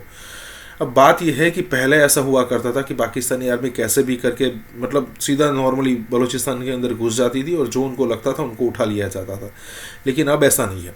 अब जो है वो पाकिस्तानी आर्मी को बलूचिस्तान के अंदर जाने से डर लगता है। ऊपर से TTP भी जो है वो BLA के साथ मतलब गठजोड़ करके ये सारी चीज़ें चल रही है। और कहा तो ये भी जा रहा है कि रॉ का भी इन दोनों को सपोर्ट है। मतलब फंडिंग जो हो रही है या फिर हथियार जो प्रोवाइड किए जा रहे हैं वो बाय इंडिया किया जा रहा है। सिचुएशन पूरी की पूरी ऐसी हो गई है कि अफगानिस्तान वाली बॉर्डर है पाकिस्तान की, उसमें भी कई सारा एरिया जो है वो TTP ने अपने कब्जे में ले लिया है। और दूसरी तरफ अगर आप बलूचिस्तान वाली सिचुएशन देखो तो बलूचिस्तान के अंदर भी पाकिस्तानी आर्मी जो है आराम से घुस नहीं पा रही है। सिचुएशन बहुत टफ होती जा रही है दिन ब दिन पाकिस्तान के लिए। यहाँ पर यही बात हो रही है कि कैसे बम धमाके हो रहे हैं और यहाँ पर 2 बम धमाकों की बात हो रही है। इसी के साथ ही वीडियो शुरू करते हैं। और हाँ दोस्तों, सुपर थैंक्स के जरिए हमारी मदद करना ना भूलें। यानी आप समझ लीजिए कि बैक टू बैक 2 ऐसे टारगेट उन्होंने हिट किए हैं जिसमें दर्जनों लोग जान बहक हो गए हैं पाकिस्तान के अंदर। और बलूचिस्तान में बताया जा रहा है कि 25 अफराद जान बहक हुए हैं, लेकिन जितने बड़े वो धमाके, उनकी फुटेजेस और उनकी वो चल रही हैं, उससे ये अंदाजा होता है कि ये इससे ज्यादा जो है वो फिगर है। अच्छा, अब इसमें यह है कि बलूचिस्तान में पहला धमाका जो है वो जिला पश्तीन में हुआ, जहां पर उसमें वहां पर भी एक पॉलिटिकल ऑफिस है और असफंदियार वली के पॉलिटिकल ऑफिस में कहा जा रहा है कि वो हुआ धमाका जिसमें 12 अफराद, पहले ही जो खबर आई उसमें 12 अफराद कहा गया कि ये अपनी जान से चले गए हैं। दूसरा धमाका किला सैफुल्ला JUI फे जमीयत उलमा इस्लाम जो है उसके दफ्तर के बाहर हुआ, जिसमें फिर वो बता रहे हैं कि कुछ 17 के करीब अफराद जो हैं वो जान बहक हुए।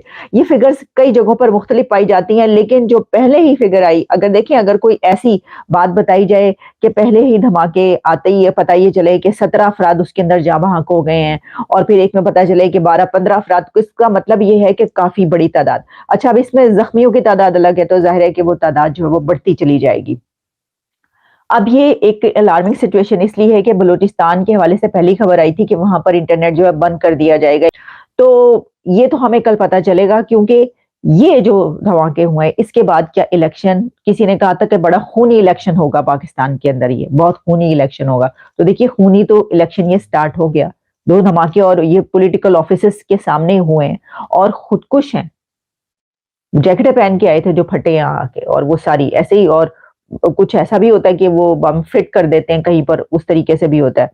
तो ये जो है अब वहां पर काफी भारी तादाद में पुलिस भेजी गई है और लाशें जो हैं वो उठा ली गई हैं, जख्मियों को अस्पताल ले जाया जा रहा है। कबल, या आप कह सकते हैं कि चंद घंटे कबल क्लियरली पाकिस्तान दहशतगर्दी की लपेट में है और ख़ास करके बलूचिस्तान में इस वक्त ऊपर तले दहशतगर्दी के पूरे हफ्ते हमने देखा कि हर रोज़ कोई ना कोई वाक़या पेश आ रहा है। लेकिन आज का जो दिन है, आज 2 अफसोसनाक वाक़े दहशतगर्दी के हुए, जिससे क्लियरली ये पता चलता है कि जो ऐसी ताकतें हैं जो नहीं चाहती कि पाकिस्तान में और ख़ास करके बलूचिस्तान में ये जो डेमोक्रेटिक एक्सरसाइज है हो। सबसे पहले इन दोनों वाक़यात की तफसीलात और उसके बाद फिर इसके पीछे लाइकली कौन हो सकता है, और फिर ये भी मैं आपको बताऊंगा कि आज TTP का भी एक बड़ा बयान सामने आया, और वो बयान क्या है वो भी मैं आपको बताऊंगा।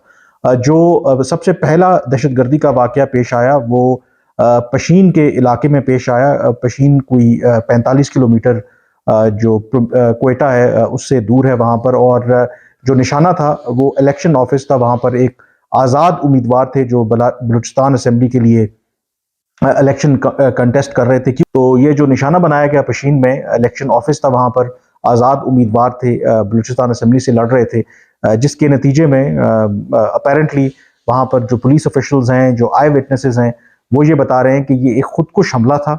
और इसके नतीजे में मैं कंजर्वेटिव, अभी ज़ाहिर है कि ये डेवलपिंग स्टोरी है, कम से कम 14 का नंबर आ रहा था। एक जगह पे तो 17 लोगों का भी कहा गया कि उसमें ये जहां भाग हुए हैं, जबकि 30 के करीब जो लोग हैं वो जख्मी हैं, कुछ जो है वो क्रिटिकल हैं। बताया जा रहा है कि ये खुदकुश हमला था और जो खुदकुश हमलावर था वो बाइक पर आया था, और जो वहां से फुटेज और जो वीडियोस आई हैं देखा जा सकता है कि वहां पर इस खुदकुश हमले के नतीजे में काफ़ी तबाही मची, मोटरसाइकिल गाड़ियां वहां पर तबाह थी। और एन जब ये खबर चल रही थी, अभी इसकी पूरी तफसीलात भी सामने नहीं आई थी, तो कुछ अरसे के बाद किला सैफुल्ला से एक अफसोसनाक खबर आई कि वहां पर जो JUIF है, उनका जो इलेक्शन ऑफिस है, उनके जो कैंडिडेट हैं मौलाना वासे, उधर भी दहशतगर्दी का एक वाकया पेश आया है। कोई 150 किलोमीटर ये दूर पशीन से किला जो सैफुल्ला है, और उसके नतीजे में जो अब तक की इतलात हैं, अगेन जब ये वीडियो हो सकता है कि जाए, ये नंबर बढ़ जाए, 12 जो अफराद हैं वो जहाँ भाग हुए और कई अफराद जो है उसमें ज़ख्मी हुए। लेकिन जो कैंडिडेट थे JUIF के मौलाना वासे, वो इस हमले में महफूज रहे। अब ये दोनों जो वाक़यात हैं, जैसे मैंने कहा कि अब चंद घंटे ही हैं, क्योंकि कल सुबह 8 बजे बाकायदा पोलिंग का आगाज़ पूरे पाकिस्तान और बलूचिस्तान में हो जाएगा, जो आम इंतखाबात हो रहे हैं। तो इन दोनों वाक़यात का होना यकीनी तौर पर बहुत से सवालिया निशान हैं। एक खबर सामने आती है कि गिलगित बल्तिस्तान में एक प्रोटेस्ट जारी है, और प्रोटेस्ट जारी है उनकी डिमांड ये है कि हमें इंडिया के साथ रीयूनियन कर दिया जाए। बड़ी रैली निकली है जो कह रहे हैं कि कारगिल रोड खोलो, और हमको अब उस तरफ लद्दाख से मिलना है। हम लद्दाख के साथ मिलने को तैयार हैं, यानी इंडिया के साथ मिलने को तैयार हैं। इंडिया के आर्मी चीफ की तरफ से ये कहा गया है कि Indian army fully prepare to take on any challenge along LOC and LAC। मैं आपको क्या बताऊं इसके बारे में। आपने बड़ी अच्छी बात की कि अब कोई आता नहीं है, लोन ही मिलना हमारे लिए बड़ी गनीमत है। महिंद्रा और टाटा ने 83 kW की गाड़ी with same mileage and same battery life ला दी है। जब मैं कहता था इंडिया को एलॉन मस्क की जरूरत थी, India does not need Elon Musk. इस मुल्क में सैलाब ना आते तो आपकी क्या इकोनॉमिक प्लानिंग थी? जीरो। आप क्या बहाना करते? हमें भूख लगती है, हमें खाना नहीं मिलता, हम भूखे भिखारी हो गए हुए हैं। आप जैसे एक्सरे लेके भीख मांगते हैं चौराहों के ऊपर, आप वहां जाके हमें हेल्थ फैसिलिटीज नहीं है, हमें पैसे दो। यूके का एक सैटेलाइट उन्होंने लॉन्च करने की कोशिश की थी, वो ऑर्बिट में नहीं पहुंच पाया। अब यूके वही है जो बोलता था कि dogs and Indians not allowed. अगर ये मुल्क लकड़ी का है तो ये लोग दीमक हैं, अगर ये लोहे का है ये लोग जंग हैं, अगर ये मुल्क इंसानी जिस्म की तरह है तो ये लोग उसके लिए कैंसर हैं। उसका जो गुलाम था कंट्री इंडिया, वो सैटेलाइट भी भेज रहा है, मिसाइल भी बना रहा है, और ये तो स्पेस में नहीं पहुंच पाए और इंडिया मून तक पहुंच चुका और मार्स तक पहुंच चुका।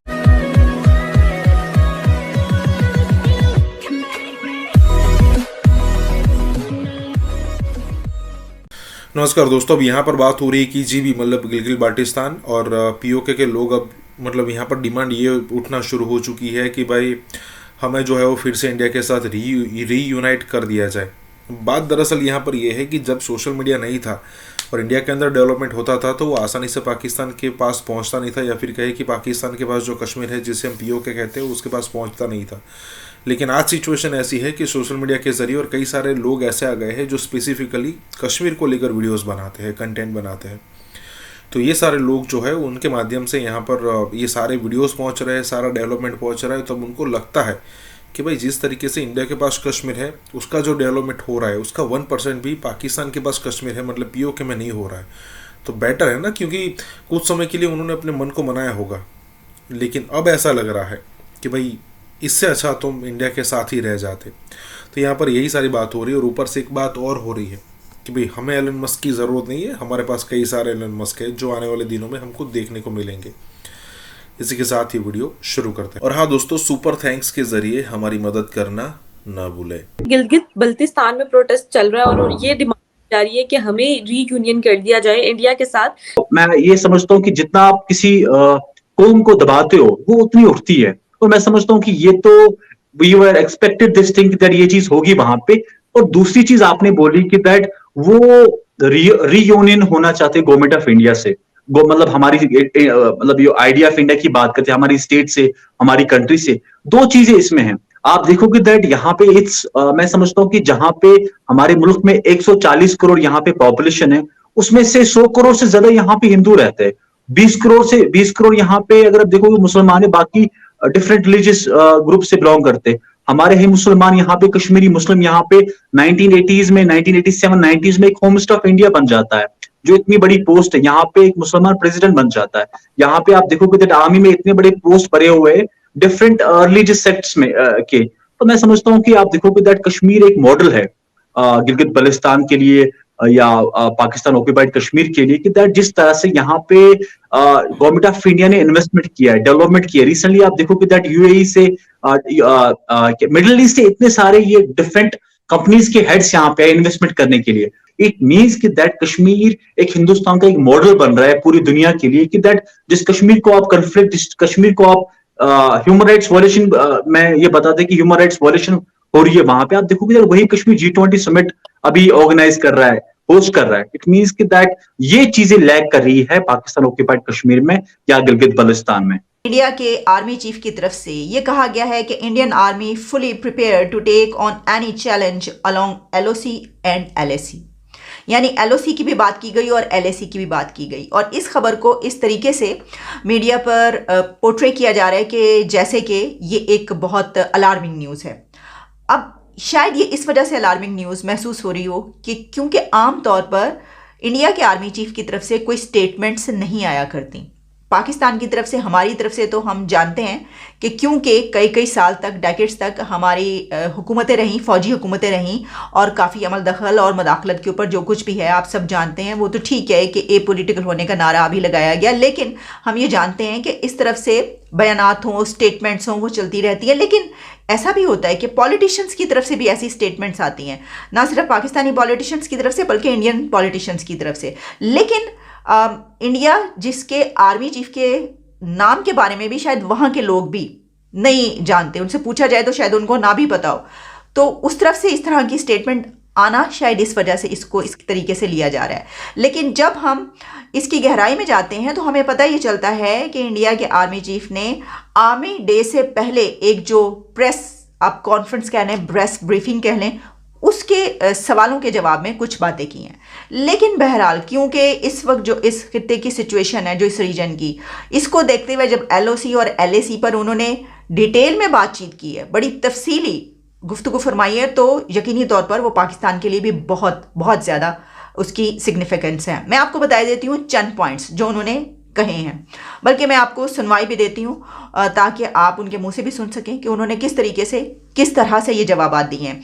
देखिए, एक तो ये कि उन्होंने ये कहा है कि I can tell you that Indian army is fully prepare to take and, कि ये बात कही जा रही है कि इंडिया और इजराइल की जो टाइज़ हैं वो मज़ीद गहरी हो रही हैं, और किस तरीके से जो इजराइल है वो पाकिस्तान के ख़िलाफ़ इंडिया की मदद कर सकता है। तो ऐसी जो फेसबुक पर इस तरह की मुझे वीडियोस भी नज़र आई, इसके बाद ये सर्च करते हुए, ढूंढते हुए कि अच्छा क्या चल रहा है इस वक्त, कि कोई ऐसी बात होती है, क्योंकि कारगिल के दौरान जो है उस वक्त भी अगर किसी भी कंट्री ने नहीं, लेकिन जो इजराइल था उसने इंडिया की मदद की थी उस दौरान भी। ये वाली भी मुझे उसी वीडियो में ये वाली इन्फॉर्मेशन मिली या चीज़ें मिल रही थी। तो इससे ऐसा लगता है, ऐसा दिखाई देता है, ऐसा पता चलता है कि क्या कोई हम किसी बिग आर्माजेडून या किसी बड़ी उसकी वो कोई प्रेडिक्ट कर रहे हैं, उसको कोई ऐसी चीज़ होने जा रही है इस खित्ते में, इस रीजन में। तो होने को तो कुछ भी हो सकता है। जैसे कि आपने देखा कि यूक्रेन और उसके दरमियान जो जंग शुरू हुई रशिया के दरमियान, वो खैर उसकी भी बातें काफ़ी अर्सा पहले से की जा रही थी। लेकिन अगर तो ये जो कंट्रीज़ हमारे इर्द गिर्द मौजूद हैं, जो सुपर पावर्स हैं, वो लड़वाना चाहेंगी तो फिर तो कोई रोक नहीं सकता। ठीक है, फिर तो चले हम आप देखेंगे कि ऐसे वाक़यात कॉन्टीन्यूसली होते चले जाएंगे कि एक नहज पर ऐसे पहुँच जाएँ कंट्रीज़ के। लेकिन जिस जगह पर इस वक्त इंडिया है, जिस तरक्की की एक बहुत ही कमाल के पॉइंट पर वो मौजूद है, खड़ा है इंडिया, मैं नहीं समझती कि किसी भी हाल में इंडिया ये चाहेगा कि किसी जंग में वो कूदे।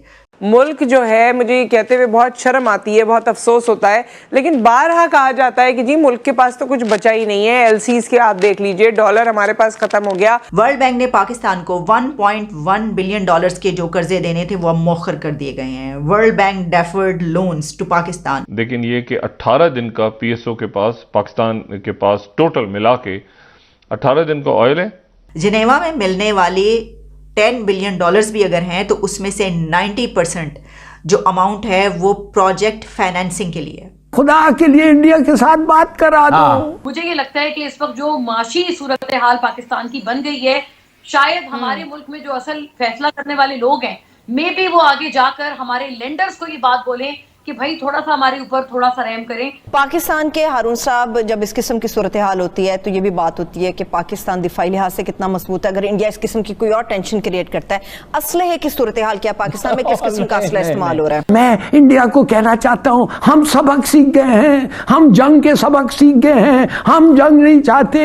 एक बिल मूव हुआ है अमेरिका की संसद में, पाकिस्तान का major non NATO ally status हमें छीन लेना चाहिए। एक तरफ इकोनॉमिक इमरजेंसी जैसे चैलेंजेस हैं, डिफॉल्ट के चैलेंज हैं, उधर टीटीपी और बलोच मिलिटेंट्स जो उनके चैलेंजेस हैं। सो ईरान की तरफ से भी अटैक किया गया, यानी ईरानी सरजमीन को, ईरान की जमीन को भी दहशतगर्दों ने इस्तेमाल किया है पाकिस्तान के खिलाफ। अमेरिका इंटरेस्टेड है कि इंडिया को बनाया जाए या इंडिया से ऐसी दोस्ती कर दी जाए जो कि मेजर नॉन नेटो एलाई से भी बेटर हो। कोई भी हमारे हमसाए हमसे खुश नहीं है या हम उनसे खुश नहीं है, यानी किसी भी नेबर के साथ हमारे अच्छे ताल्लुकात नहीं है। इंडियन ओरिजिन से ताल्लुक रखने वाले शख्स की जिनका ताल्लुक बेसिकली केरला से है, जिनको यूएस में जज चुन लिया गया है, उनका नाम है सुरेंद्रान के पटेल। आप डिफॉल्ट डिक्लेयर करें, उसके बाद फिर एक नए सिरे से आईएमएफ के साथ उसमें जाएं और अपनी इकोनॉमी को बेहतर बनाना शुरू करें।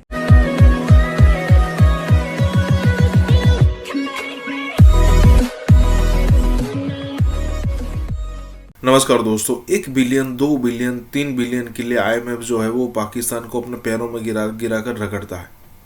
और दूसरी तरफ अगर आप देखो तो इंडिया जो है 14 बिलियन डॉलर का कश्मीर का बजट डिक्लेयर करता है। ज़रा सोचिए कि कितना बड़ा डिफरेंस है इंडिया और पाकिस्तान के बीच में। मतलब 2 बिलियन अगर मान लीजिए पाकिस्तान को आज मिल जाते हैं तो पाकिस्तान का स्टॉक मार्केट ऊपर चला जाता है कि भाई पैसे आए, कैसे भी करके पैसा आए, उसका कोई लेना देना नहीं है, लेकिन पैसे आए। सिचुएशन अब ये है यहाँ पर कि भाई वर्ल्ड बैंक तो यहाँ पर पाकिस्तान को देखता ही नहीं है। और अगर आपको नहीं पता तो मैं आपको बता दूँ कि अगर आपकी इकोनॉमी अच्छी है ना तो ही आपको वर्ल्ड बैंक लोन देगा, अदरवाइज़ आपको जाना पड़ेगा आईएमएफ के पास। आईएमएफ अपने कुछ कंडीशंस रखेगा, उस कंडीशंस के हिसाब से आपको बिहेव करना पड़ेगा। और अगर वो कहेगा कि ये सब्सिडी बंद कर दीजिए, आपको करनी पड़ेगी। आप अपने हिसाब से रूल्स एंड रेगुलेशन नहीं चला पाएंगे। और ये सारी चीज़ें होने के बाद ही आईएमएफ आपको पैसा देगा। अब आईएमएफ भी आपको 1.5 बिलियन देने में भी आपको कई महीने लगा रहा है।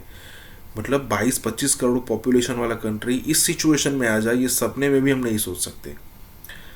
यही चल रहा है। इसी के साथ ही वीडियो शुरू करते हैं। और हाँ दोस्तों, सुपर थैंक्स के जरिए हमारी मदद करना ना भूलें। $4 बिलियन हमारे रह गए। 25 दिन का इंपोर्ट्स, 25 डेज इंपोर्ट्स। रिमिटेंसेस आपके मंथ बाय मंथ कम हो रहे हैं। क्यों?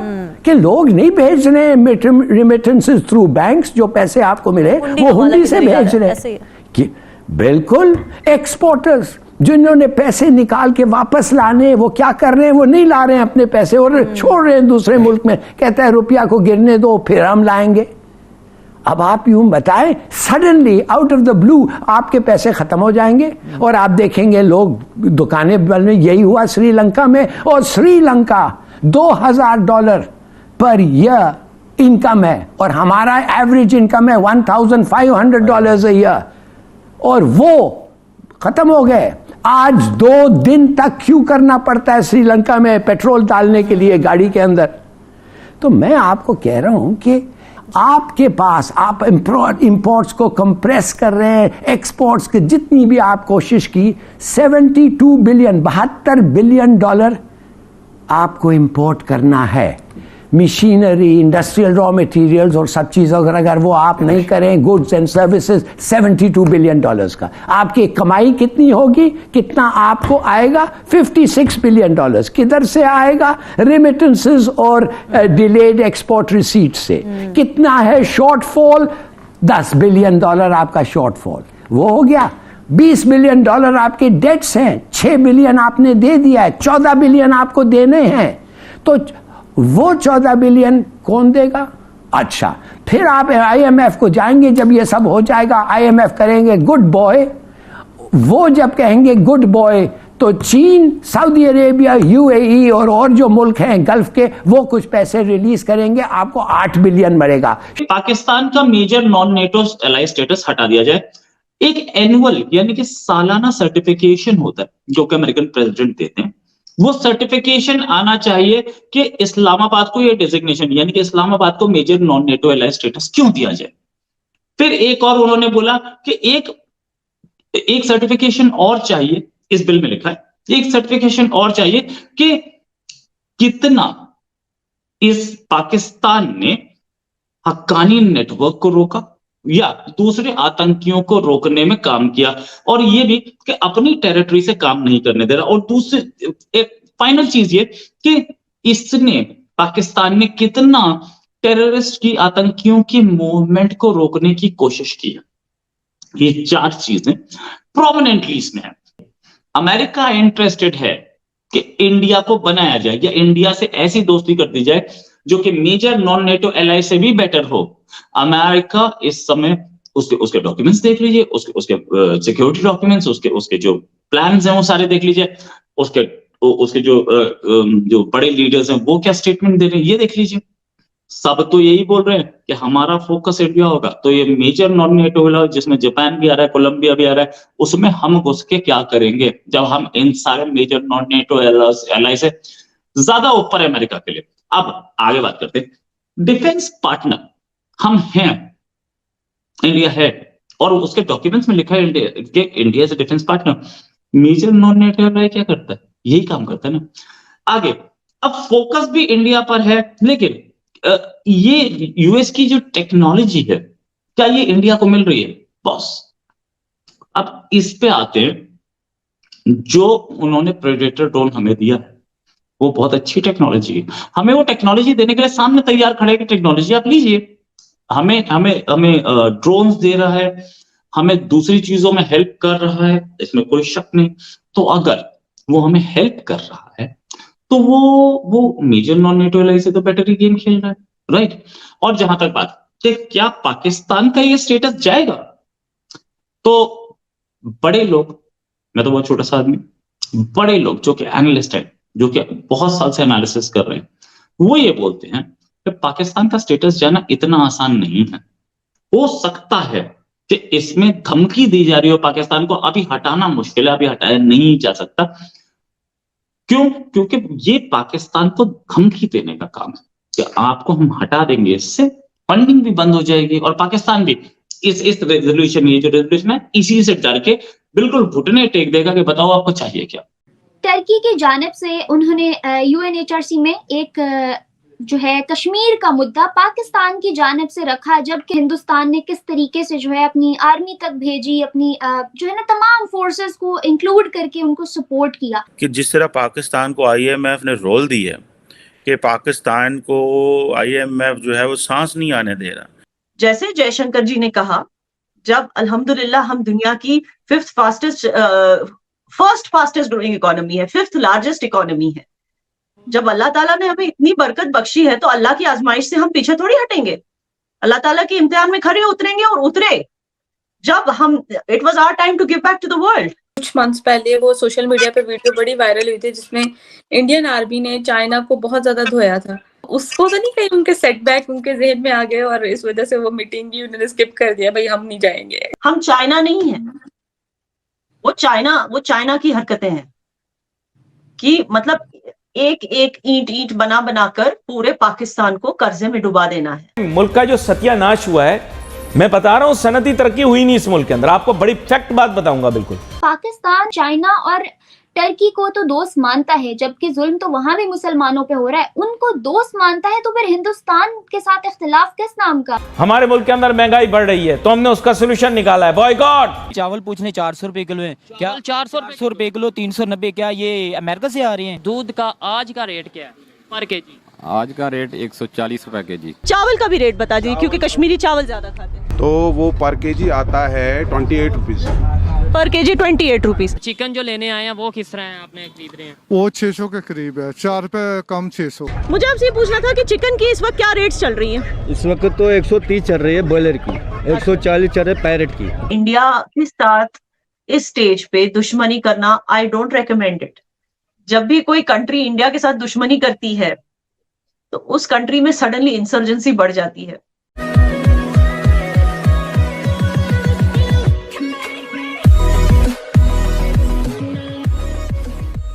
नमस्कार दोस्तों, पाकिस्तान के अंदर सरकार बदल चुकी है, सिचुएशन वैसे की वैसी है। सरकार बदलने से सिचुएशन ठीक हो जाती तो फिर अच्छा ही था। अब मान लीजिए नवाज शरीफ होता है या फिर इमरान खान होता है या फिर जो भी प्रधानमंत्री बनता है, सिचुएशन तो उनके लिए इतनी ही विपरीत रहने वाली है जितनी विपरीत अभी भी है। और उनके पास कोई जादुई चिराग तो है नहीं जिससे पूरे पाकिस्तान की मतलब जो सिचुएशन है वो बेटर की जाए। जैसे कि बेरोज़गारी हो गई, महंगाई हो गई।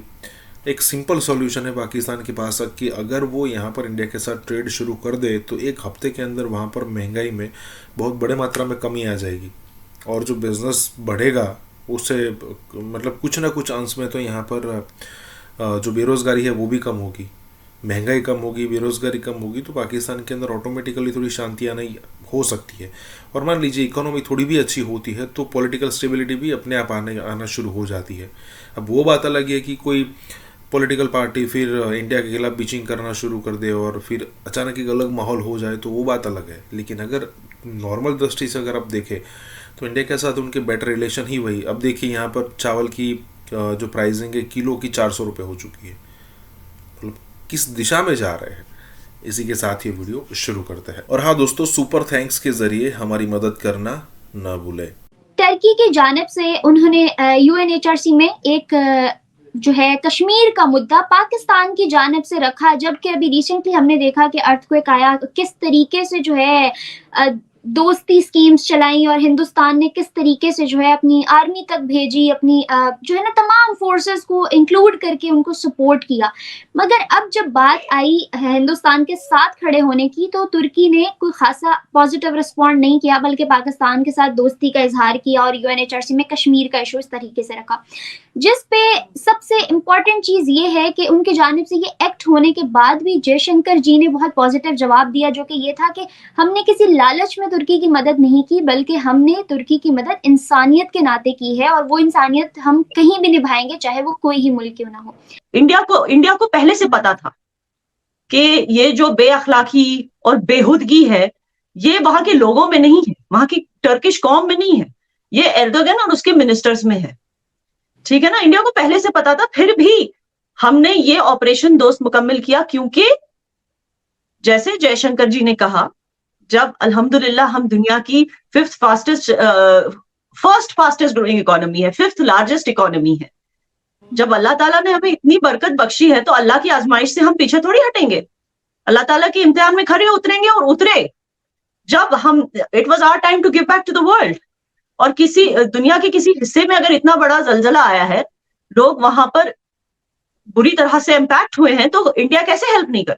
तो ये वो रीजन है कि हमने उनको हेल्प किया और हमें पहले से पता था कि एर्डोगन और उसके मिनिस्टर्स जो हैं हमें अप्रिशिएट नहीं करेंगे, ये हमें पहले से पता, हमें अंदाजा था इस बात। अगर पाकिस्तान की बात करूं तो पाकिस्तान टर्की को हमेशा से अपना दोस्त मानता आया है। ये जो तमाम हरकत आपने बताई, ये ऑब्वियसली बहुत से मीडिया चैनल्स और जो है मीडिया के जर्नलिस्ट से छुपी हुई नहीं है, मगर हमेशा पाकिस्तान कश्मीर, हिंदुस्तान के कश्मीर से इख्तलाफ इस बात पे करता आया है कि वहाँ जुल्म होता है, वहाँ ज्यादतियाँ होती हैं, वहाँ जो है ना मुसलमानों को सही तरीके से रहने नहीं दिया जाता, उनके हकूक़ व फराइज़ पूरे नहीं होते।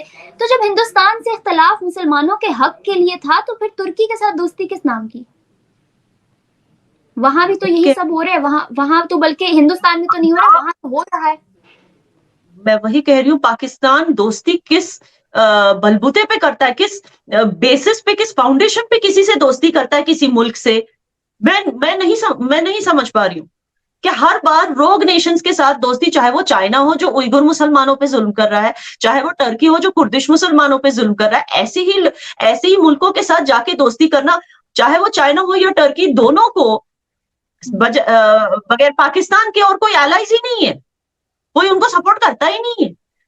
आप देखिए इंडिया में इतना मतलब हमारी गवर्नमेंट को इतना अप्रूवल मिला है, 78% अप्रूवल रेटिंग है हमारी, ठीक है ना। दुनिया की ऑलमोस्ट हर कंट्री की, पाकिस्तान के बगैर, इवन टर्की के साथ भी अच्छे रिलेशंस हैं, despite all these things, despite the fact कि वो बार बार कश्मीर का मुद्दा उठाते हैं, उसके बाद भी हमारे अच्छे रिलेशंस हैं, हमारे इतने एलाइज हैं। लेकिन पाकिस्तान की कौन एलाइज हैं? अगर आप देखो, कोई भी पाकिस्तान को ट्रस्ट नहीं करती, कोई भी मुल्क पाकिस्तान को ट्रस्ट नहीं करता। डिप्लोमेटिकली अगर आप देखें तो यू कैन अंडरस्टैंड, उसी से समझ में आता है कि पाकिस्तान क्यों इस तरह के मुल्कों के साथ दोस्ती करने में यकीन रखता है, जिसके कोई और एलाइज नहीं है। मेरा सवाल भी यही था कि पाकिस्तान, जैसे आपने कहा चाइना का जिक्र किया, चाइना और टर्की को तो दोस्त मानता है, जबकि जुल्म तो वहां भी मुसलमानों पे हो रहा है, उनको दोस्त मानता है, तो फिर हिंदुस्तान के साथ इख्तिलाफ किस नाम का? वहां के कश्मीर को लेके मुद्दा क्यों बनाया हुआ है?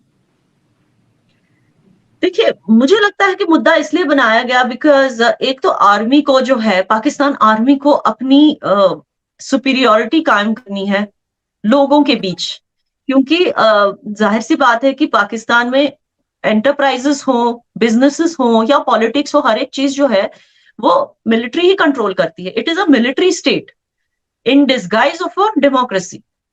तो जाहिर सी बात है कि वो अपनी सुपीरियोरिटी कैसे दिखाएंगे? वो अपनी सुपीरियोरिटी ऐसे लोगों के सामने वो यही कहेंगे ना कि भाई हम सबसे इंपॉर्टेंट हैं आपके लिए, क्योंकि हमारा मुद्दा आपके लिए सबसे इंपॉर्टेंट है और हमारा मुद्दा है कश्मीर। याना जी, अभी करंटली जो टर्की ने हरकत की, in future what do you think, अगर कोई अल्लाह ना करे दोबारा ऐसा सिनेरियो किसी भी मुल्क के साथ या तुर्की के साथ ही दोबारा होता है, तो क्या हिंदुस्तान खड़ा होगा अपने इन्हीं अल्फाज के ऊपर कि हमने इंसानियत के नाते किया, या एक ग्रज आ जाएगा और इस चीज को लेकर दोबारा नहीं खड़ा हुआ जाएगा? नहीं, बिल्कुल नहीं। हिंदुस्तान ने कभी इस तरह की ग्रजेस नहीं रखी। When it comes to humanitarian work, India has always been on the forefront and it will always be on the forefront, क्योंकि ये हमारी ट्रेडिशन है और हम अपनी ट्रेडिशन के खिलाफ नहीं जाते। ठीक है। और अगर ट्रेडिशन की बात की जाए तो बहुत सारे जर्नलिस्ट पाकिस्तान के ये कहते हैं कि इंडियन के कल्चर के अंदर है गद्दारी, इंडिया के खून के अंदर है जो है मुसलमानों के साथ अच्छा सलूक ना करना, वहाँ पे बहुत ज़्यादा जो है फोबिया है हिंदुइज्म का, और इस तरह की चीज़ें बहुत ज़्यादा हमें देखने और सुनने को मिलती हैं। आपको भी सोशल मीडिया पे ऑपोजिशन की जानिब से ये तमाम बातें जो हैं, पॉलिटिकल स्टेटमेंट्स देखने और सुनने को मिलती होंगी, स्पेशली अबाउट कश्मीर। तो इन तमाम चीज़ों का क्या हिंदुस्तान कभी जवाब दे पाएगा, या देगा, या बॉदर नहीं करेगा? Hindustan is too busy for all this. And मैं सच बताऊं तो जिन मुसलमानों